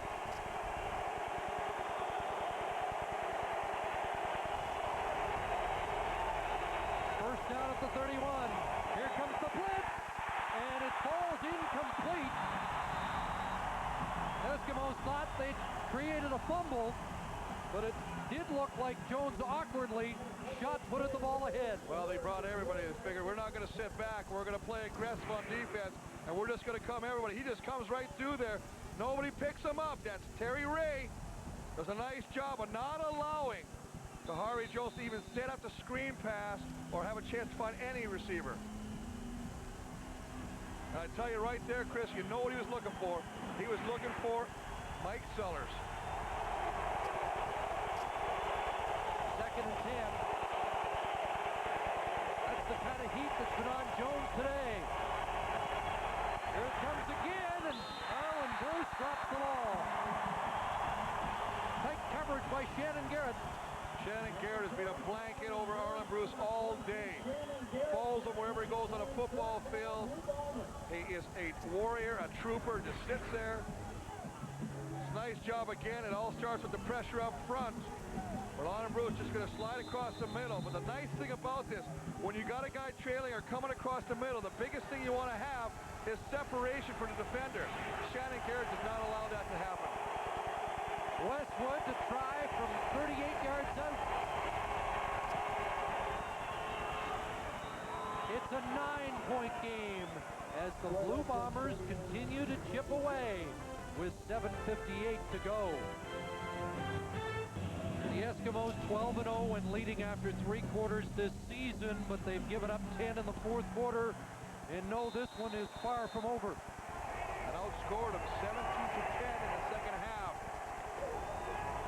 17 unanswered points. There's a huge hole. There's Rudy. Mike Bradley. How big is this, Chris? I'm going to tell you right now, Mike Bradley, I mean, you know what? They threw the gauntlet down. They said, you know what? We have to have some sort of a running game. You cannot live by the pass alone. We got to get the linebackers to at least respect the run.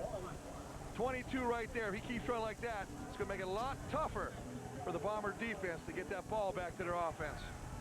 Well, who would have anticipated coming into this game that the Eskimos' fortunes would largely fall on his shoulders in the 4th quarter. Ricky Ray pushing it ahead on 2nd and 1 to get the Eskimos a fresh set of downs. But can they keep the ball away from Winnipeg? That's the question here in the 4th quarter without John Avery. Well, they've done a really good job so far, as you say, Chris, of running the clock. Clock management, eating it up. Long drives, not allowing the Bomber offense to have any time on the football field. Right now, the Bomber sideline says, you know what? We've got some confidence. We got a little momentum back now, but we need the football. And Winnipeg still needs 2 scores. First down, Bradley. Fake and Ray held on. Boy, there's a pile-up on one side, and Chris Brazel's got a first down on the other. Chris Brazel, excellent job. If you're a receiver and you want to know how to help your quarterback, this is exactly what you do. Play action, get outside. Brechterfield's going to come in now. The receiver's got to help out the quarterback. How does he do that? He comes back to the football. When he makes the catch, then he does a little fake and dives for the first down, picks up nice yards, puts him in a 2nd and short. The play action is the key, and the receiver helping the quarterback is the other key.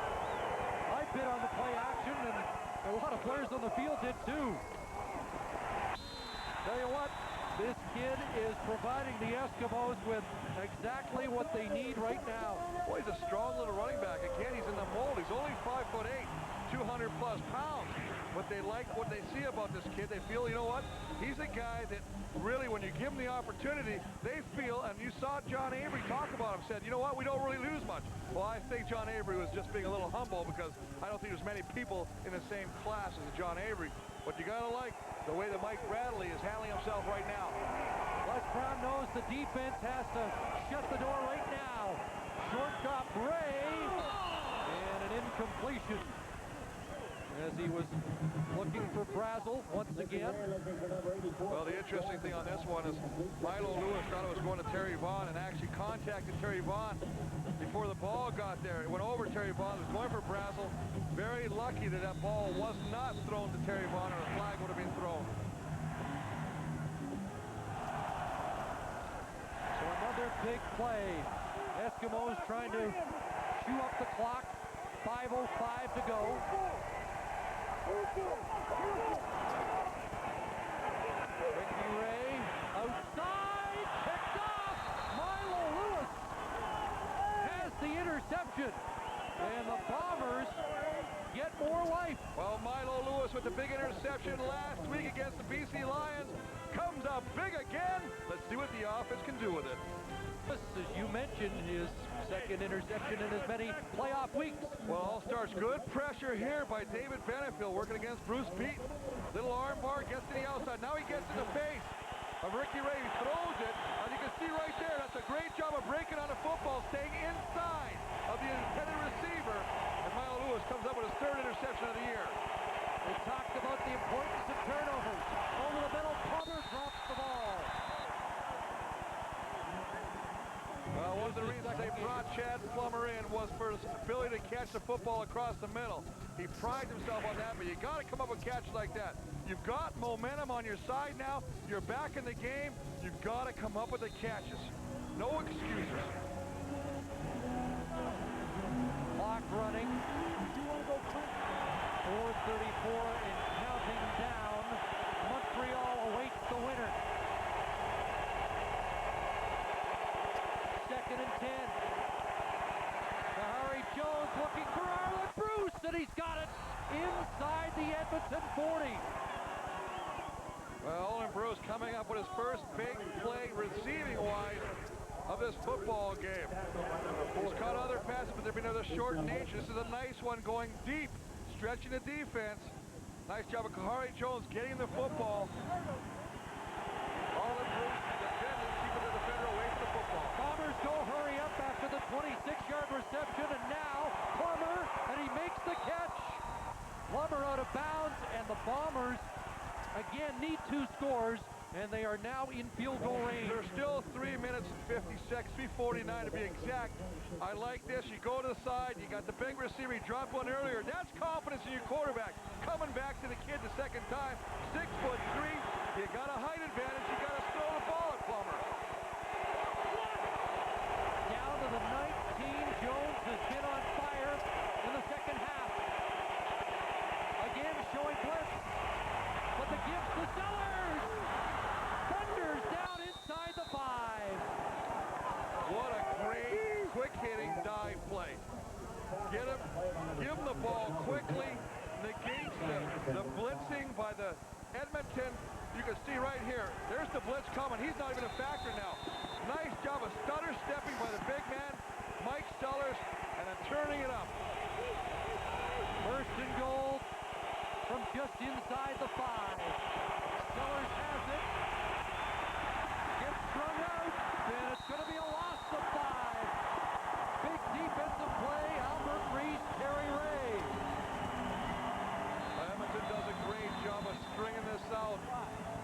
East to west, they don't let them go up north.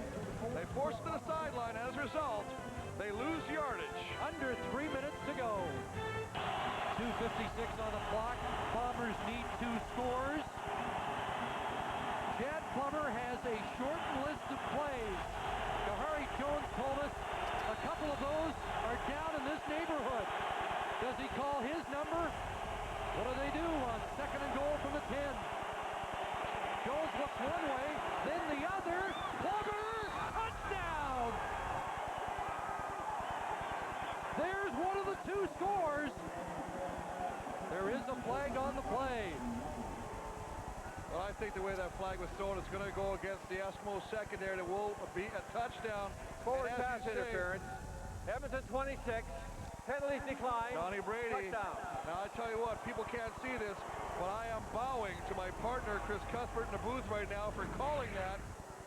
You usually call the running plays, but again, here's a newcomer with a shortened play list.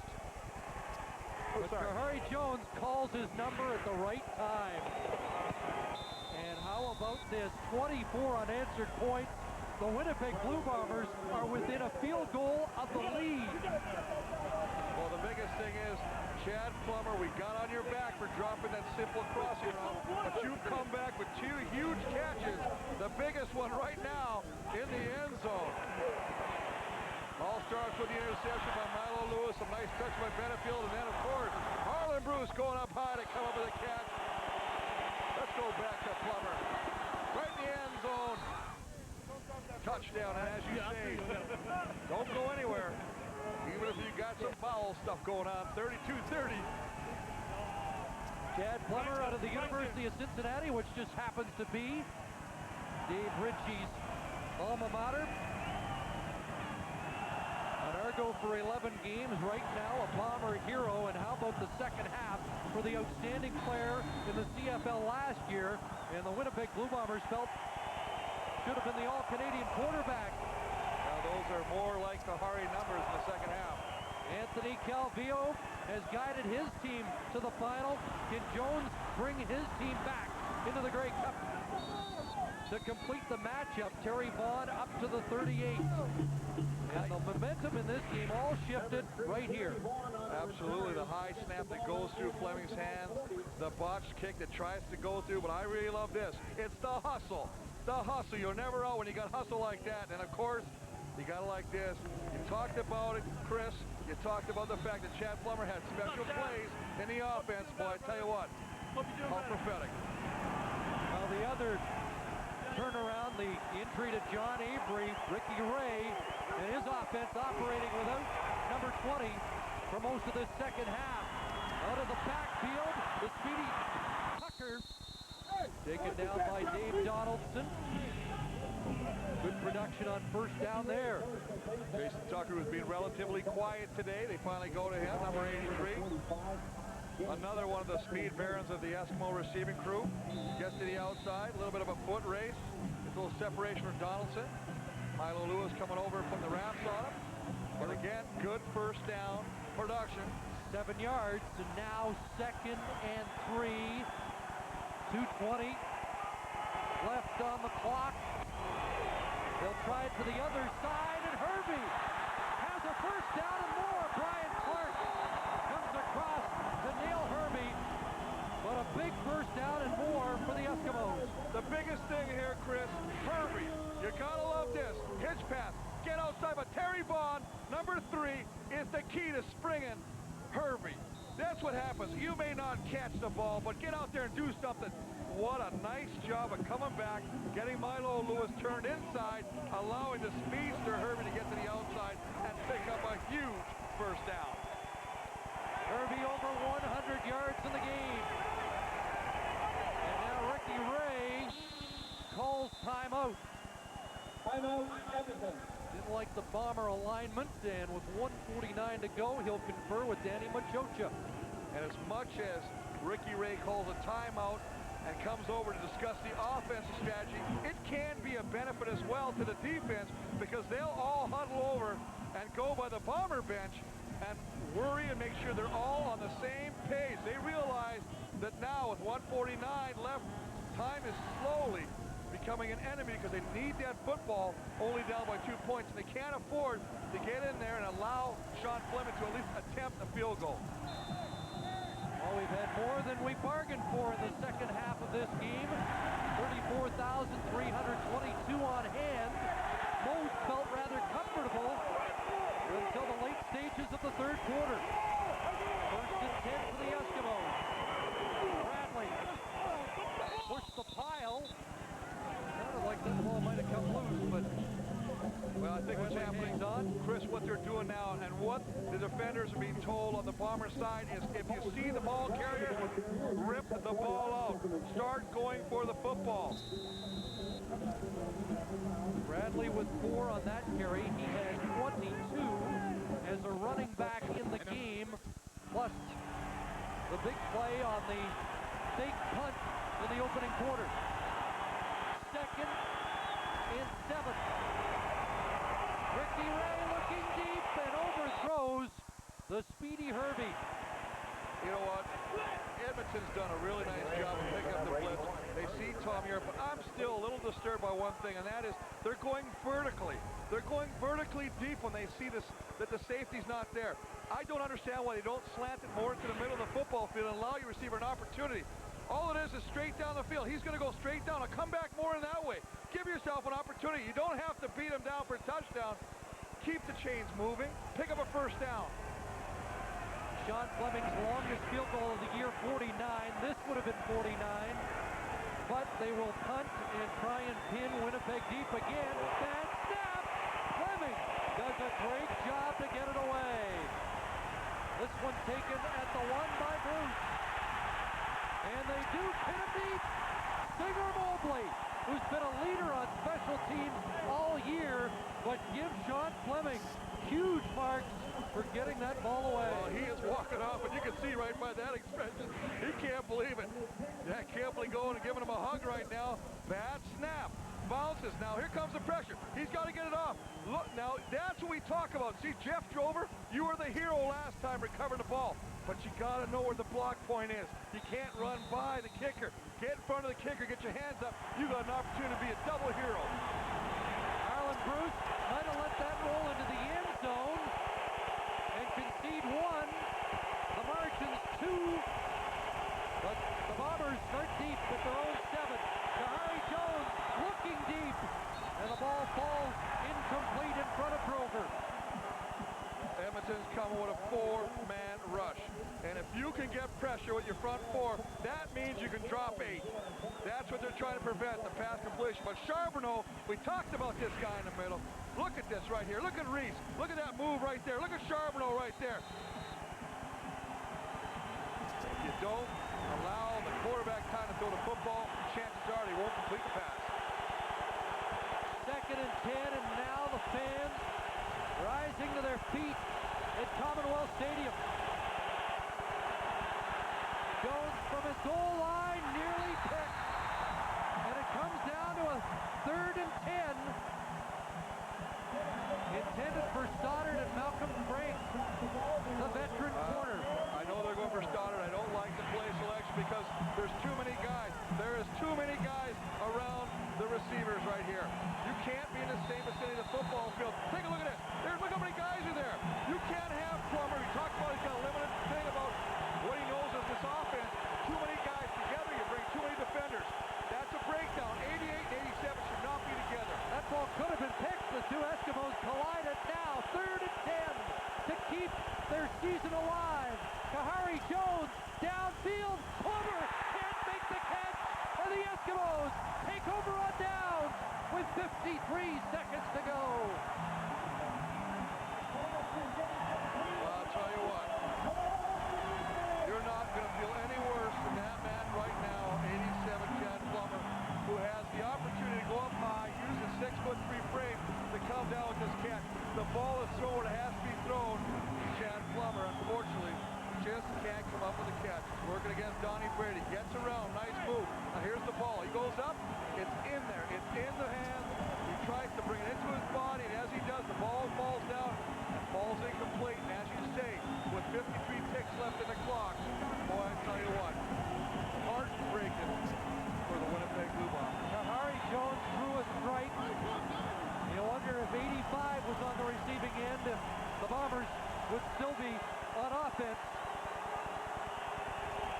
And now it's the Eskimos' job just to kill the clock.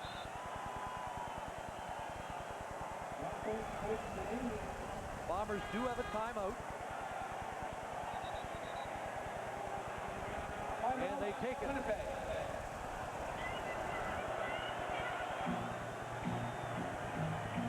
Well, they talked about the scenario of how hard it is to win in your home field, especially when you're hosting the Grey Cup. And boy, I tell you, look at that. And a Prairie team has never had the opportunity. Well, I guess you can say goodbye to that curse. A curse that has been talked about all week long. 12 of the last 15 Western Finals have been won by the visiting team. Ricky Ray riding the red-hot first half and Apparently the Eskimos just scored enough points, and now we've got a procedure call against the Eskimos. Bruce Beaton, the all-star, jumped quickly. You got to remember, the fact is right now they're already celebrating their mindset right now.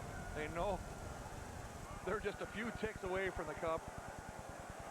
They're excited. There sometimes can be that lack of concentration. Just the left tackle just going to kind of rock back out of his stance.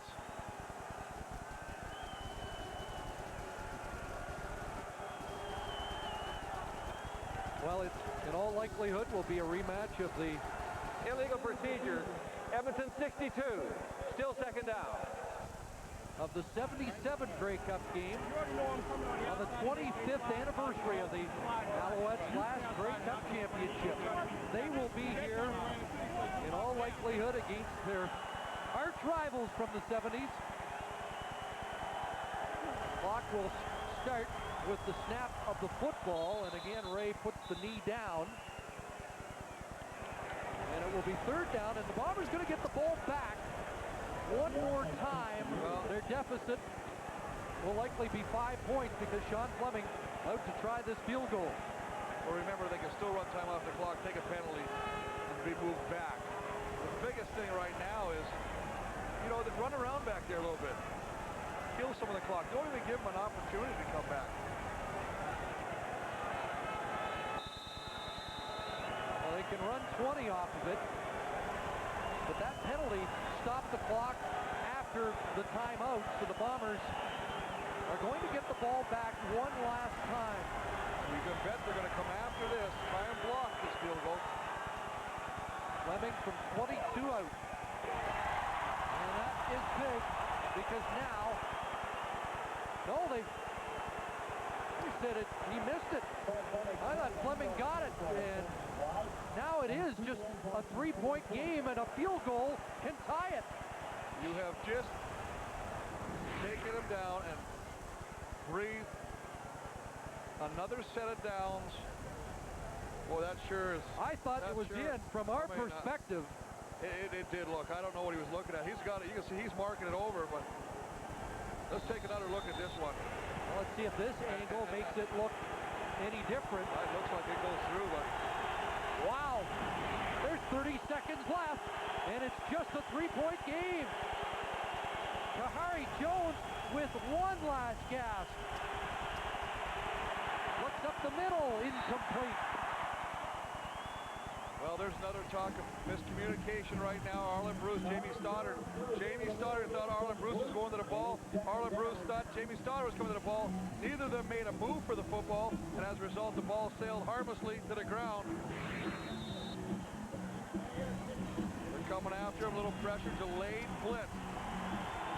Well, the way we see it up here, it looks like the Bombers need 30 to 35 yards to get into Westwood range.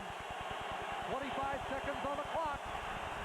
Kahari Jones underneath. Plummer has the catch. Kellogg with the tackle.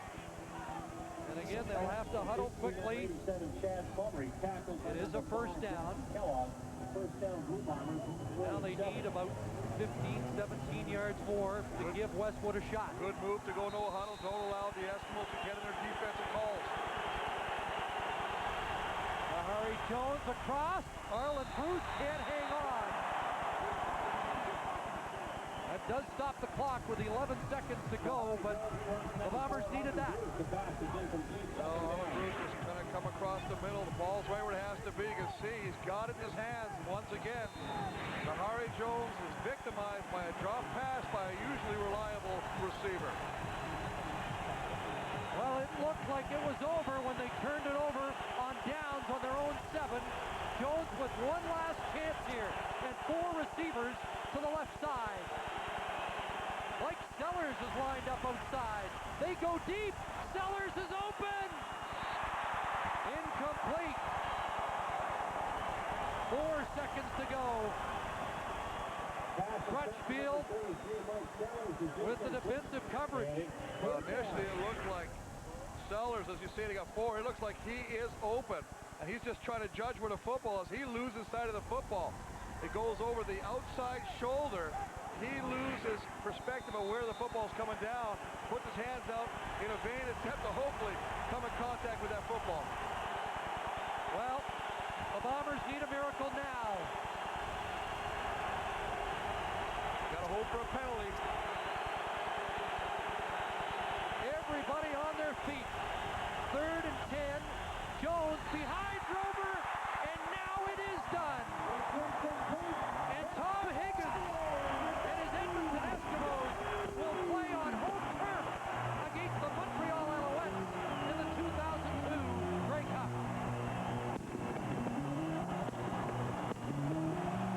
Well, congratulations to the Edmonton Eskimos and to that man, Dave Ritchie, who got his troops back in this football game when it looked like they didn't have any chance of coming back.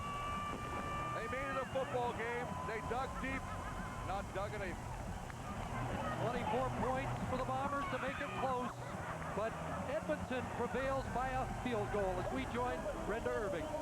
Well, John Avery, you silenced any critics that you may have had before this game. How did you come up with such big plays against the best defense in the league? They said big-time players make big plays when it comes down to it. A lot of people saw the Winnipeg game and they doubted us. I mean, they thought that we went down there to play possum. We played possum. They came down here doing the same thing that they did when we went down there. And we exploited them and we handled our business. That's what we did. The big concern right now, your injury. Is it the hamstring, and will you be able to make it to next week's game? I mean, it's going to take a lot of work, a lot of praying. I'm believing to God that I'll be out there playing this weekend in the Grey Cup. But right now, I'm just going to enjoy this victory, enjoy my teammates. We all came out here, we all soldiers. We all fought. And that's the biggest thing about him. My offensive line did a great job. And that young man right there is a baller. Ricky Ray, baby, all day long. Thank you. Good luck next week. Well, Ricky Ray, can you describe what kind of game it was for you today? Man, we wanted to come out and get something going early, and we did that. We put up a lot of points early. Man, let them back into the game here in the second half, and we're just fortunate to come in to win. But, hey, we're going to the Cup. We've got one more game to go. We're going to come back, focus this hard, and try and get a win next week. Tell me what was going through your mind as you were on the sidelines watching Winnipeg come back. Man, it seems like we've been in a lot of games like that this year where it came down to the wire, and our defense has stepped up and made some plays at the end of the game and really won it for us. Look ahead to Montreal. What challenges do they pose? They pose a lot of challenge, but we're going to celebrate tonight, take a few days off, and then get ready for them earlier this week. So we're going to just enjoy this one right now. What's it going to feel like playing the Grey Cup game at home? It's going to be awesome. This crowd was awesome today, louder than heck. We just want to come, bring the Grey Cup here, and try and keep it here in Edmonton. Good luck next week. Thank you. So the Edmonton Eskimos win the West Final with a 33-30 victory over the Bombers. They earn a trip to next Sunday's Grey Cup game. His lordship grows stronger. His dominion over a nation draws near. Now, a battle between fellowships is inevitable.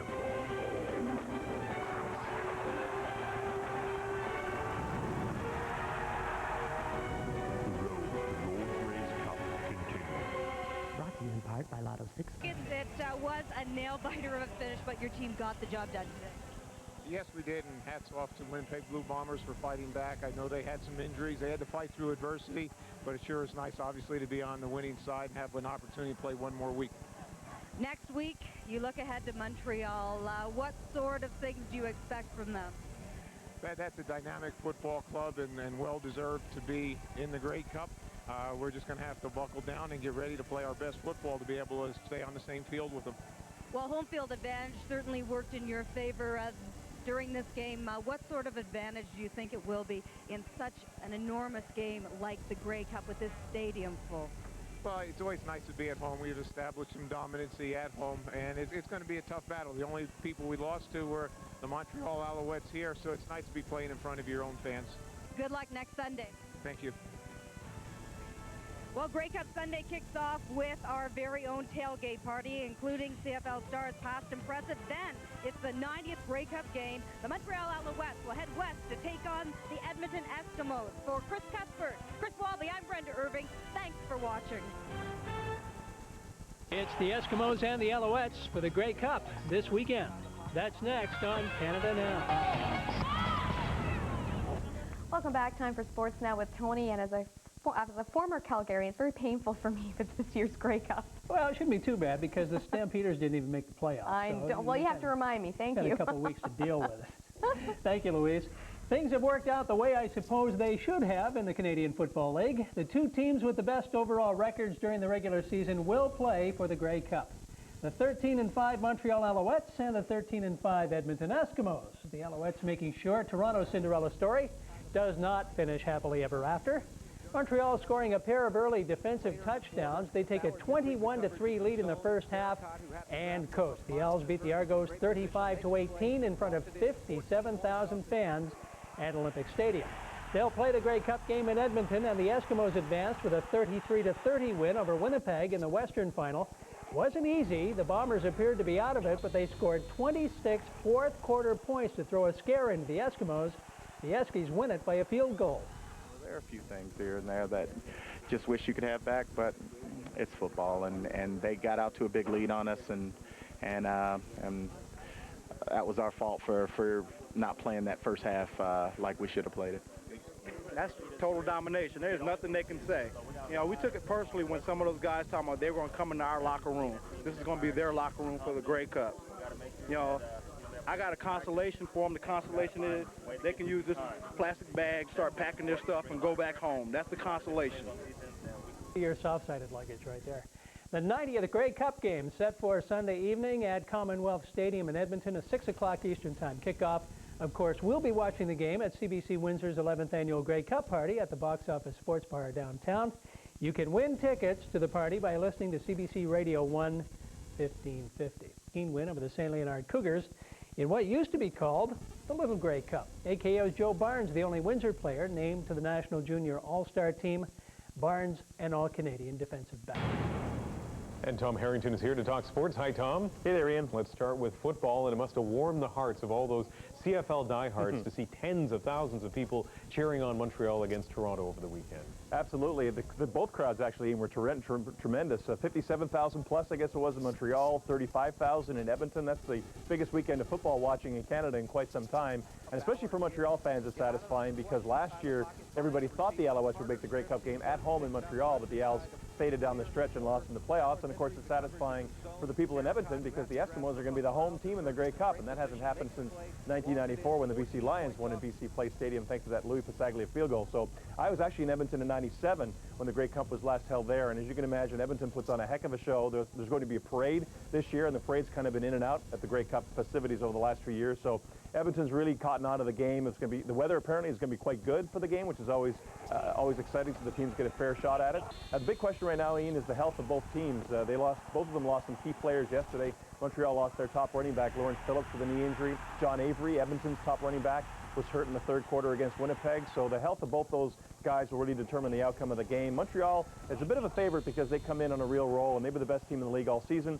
But you're seeing two of the best teams in the country facing each other in the Grey Cup, and that's what everybody wants to see. And of this, there is no doubt Edmonton will do a good job, a great job hosting it, and we'll be there to do a portion of the show on Friday, and looking forward to that. Great. Let's go to another championship in football that I know has die-hard support, but doesn't really get the widespread support it perhaps deserves. Absolutely. The Vanier Cup for the college football champion.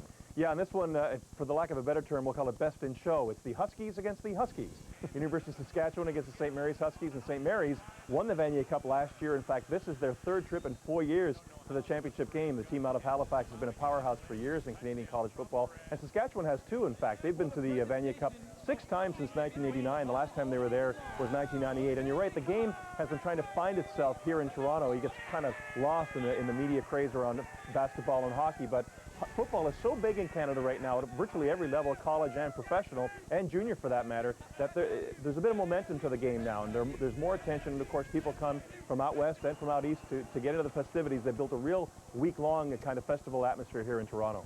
And let me get this straight now. The Alouettes get to go to Edmonton. The Expos get to spend 20 games in Puerto Rico. Hardly seems fair. Yeah, Major League Baseball is, there are meetings this week in Texas, and they're going to approve a plan where the Expos will play 10 homestands, or I like to call them casa stands, in San Juan, Puerto Rico. Now, the two 10-game homestands notwithstanding, that means Montreal Expos fans are, I guess they're taking the patch method to getting off the habit of baseball, because they'll only have 61 home games instead of 81. in the last season of baseball in Montreal. That's a certainty, and this will be the last year of the Expos in Montreal. So I guess one way to wean the few people off baseball in Montreal who still care is to move the team to another part of the world for 20 home games. It's unfortunate, but it's an example of what's happened to baseball in the city at this point. And I'm sure that's one road home trip that you'll volunteer to cover, Tom. Oh, I'd like to be there, yeah. Welcome back, everyone. Time to talk sports now with our sports exec. We're starting with a little football. Let me check my wallet, see if that bears out. Thank you, Louise. The football team at Sandwich Secondary is one of the best in the country. Has been for the past couple of years. The Sabres are off to Toronto tonight, where they'll go after a second straight OFSA West Bowl championship.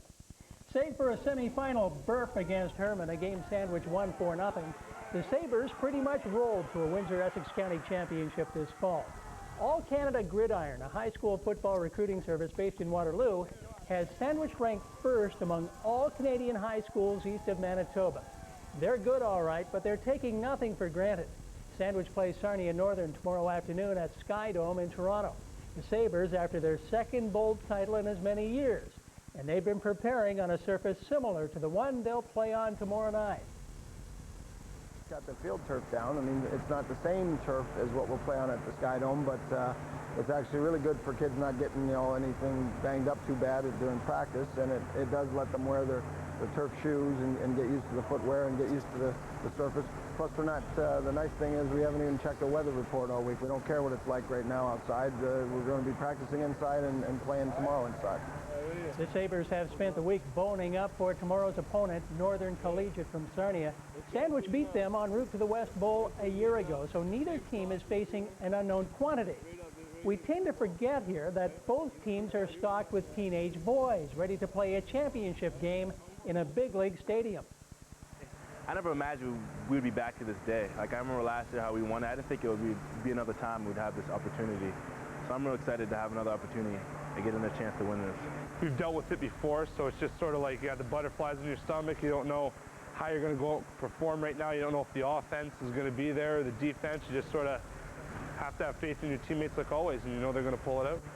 Nervous at all? Yeah, a little nervous. It's good to be nervous, though, because it helps in your game. Keeps you focused. We've played them before. We've beat them. We think we can do it again. We have to go and prove it. That's what everyone's thinking. The Sabres working out at the new indoor soccer complex at Micmac Park. If Sandwich wins this one, they'll get at least a share of a mythical national championship. Sandwich ranked first in the East. Vancouver College is ranked first in the West. 22 in a mud-soaked Newman Conference semifinal last night at Windsor Stadium. The second semifinal sure to be muddy and freezing. Gets underway in about half an hour. The Kennedy Clippers taking on the Massey Mustangs. Of course, Sunday it's the 90th edition of the Grey Cup, the Montreal Alouettes and the Edmonton Eskimos. That is a 6 o'clock start on CBC TV. And, of course, we'll be watching the game at the Box Office Sports Bar on Felicia Street downtown. If you have tickets, we certainly look forward to seeing you there. If you don't have tickets, well, enjoy watching it at home. Can you get them at the door? No tickets at the door. No, you cannot. I tell you, this is the tight security party. They're all gone. They're all gone. They are all gone. Ooh, how many? About 225. Wow. Yeah, thereabouts. Yeah, it'll be fun. I'll be there. I can't wait. I'm so excited. Do you have a ticket? I thought you were sneaking me in. Yeah, well. Maybe I won't be there. I think I have one extra. We will see you on Monday on our brand new news set. We hope you tune in then at 6 o'clock. Till then, have a great weekend.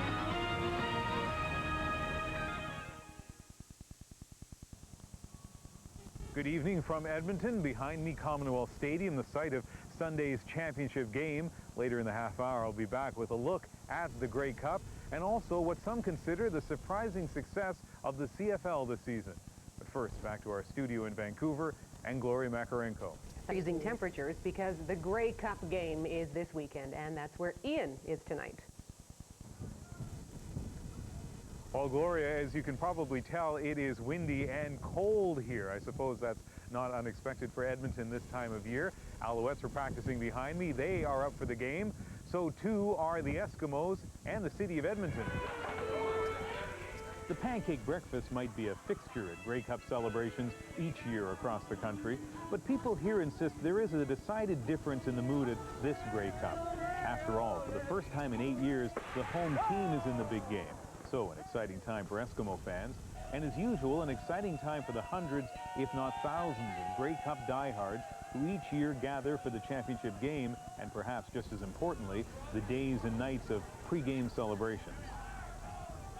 There is no question the Grey Cup is a national tradition, and with the increasing popularity of the Montreal Alouettes, a tradition in both English and French Canada.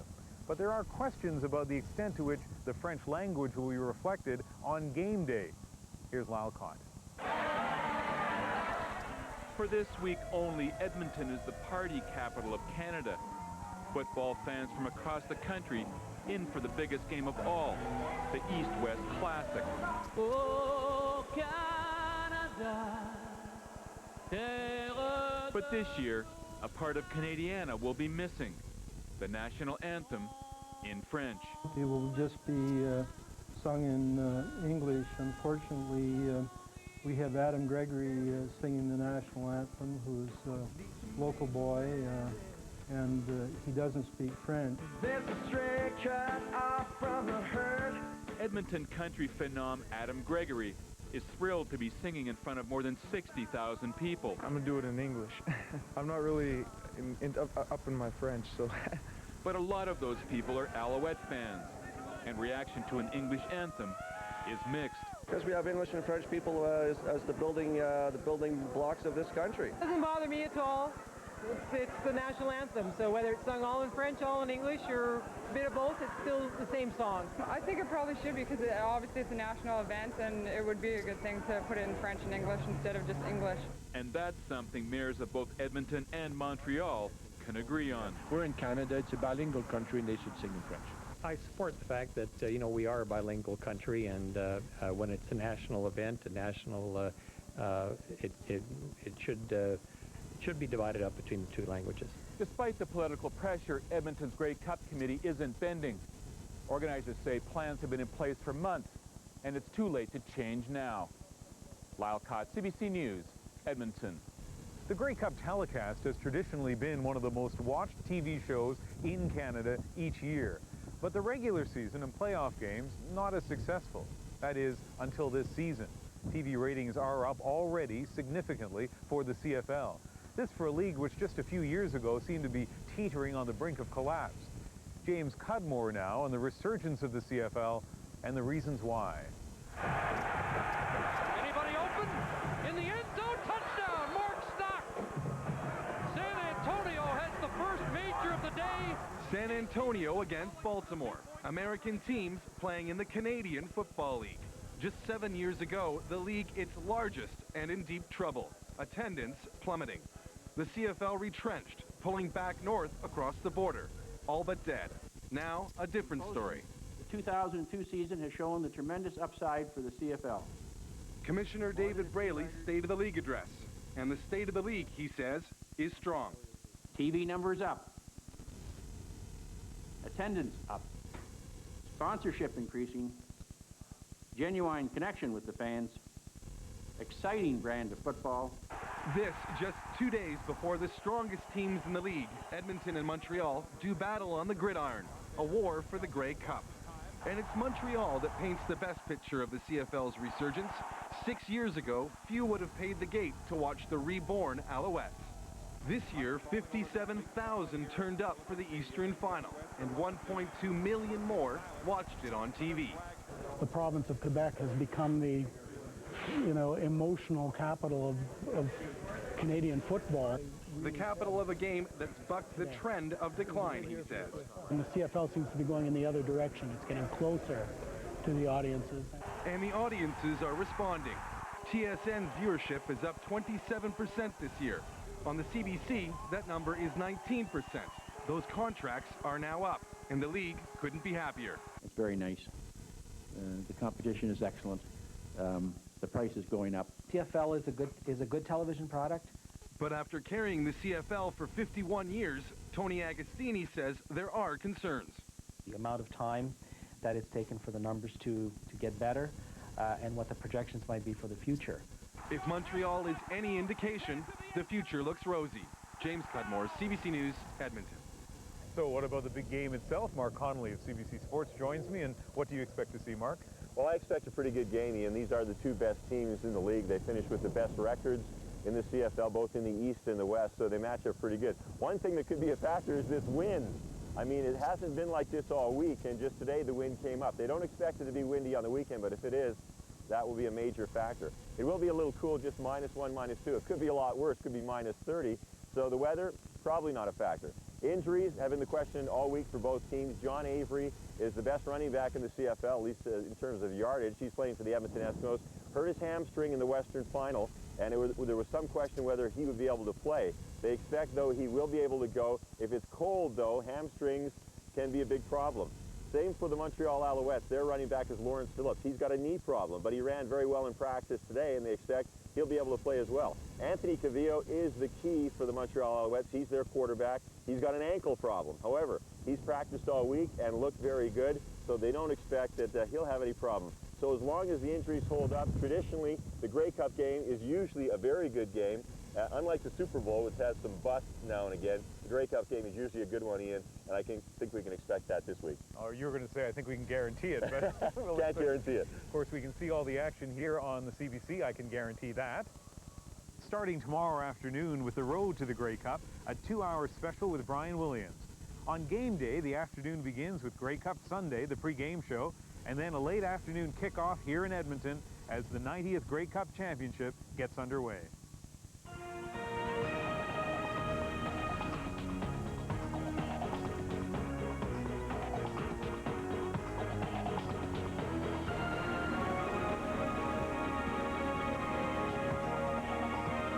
Happened yet, but already there's a penalty flag on the field.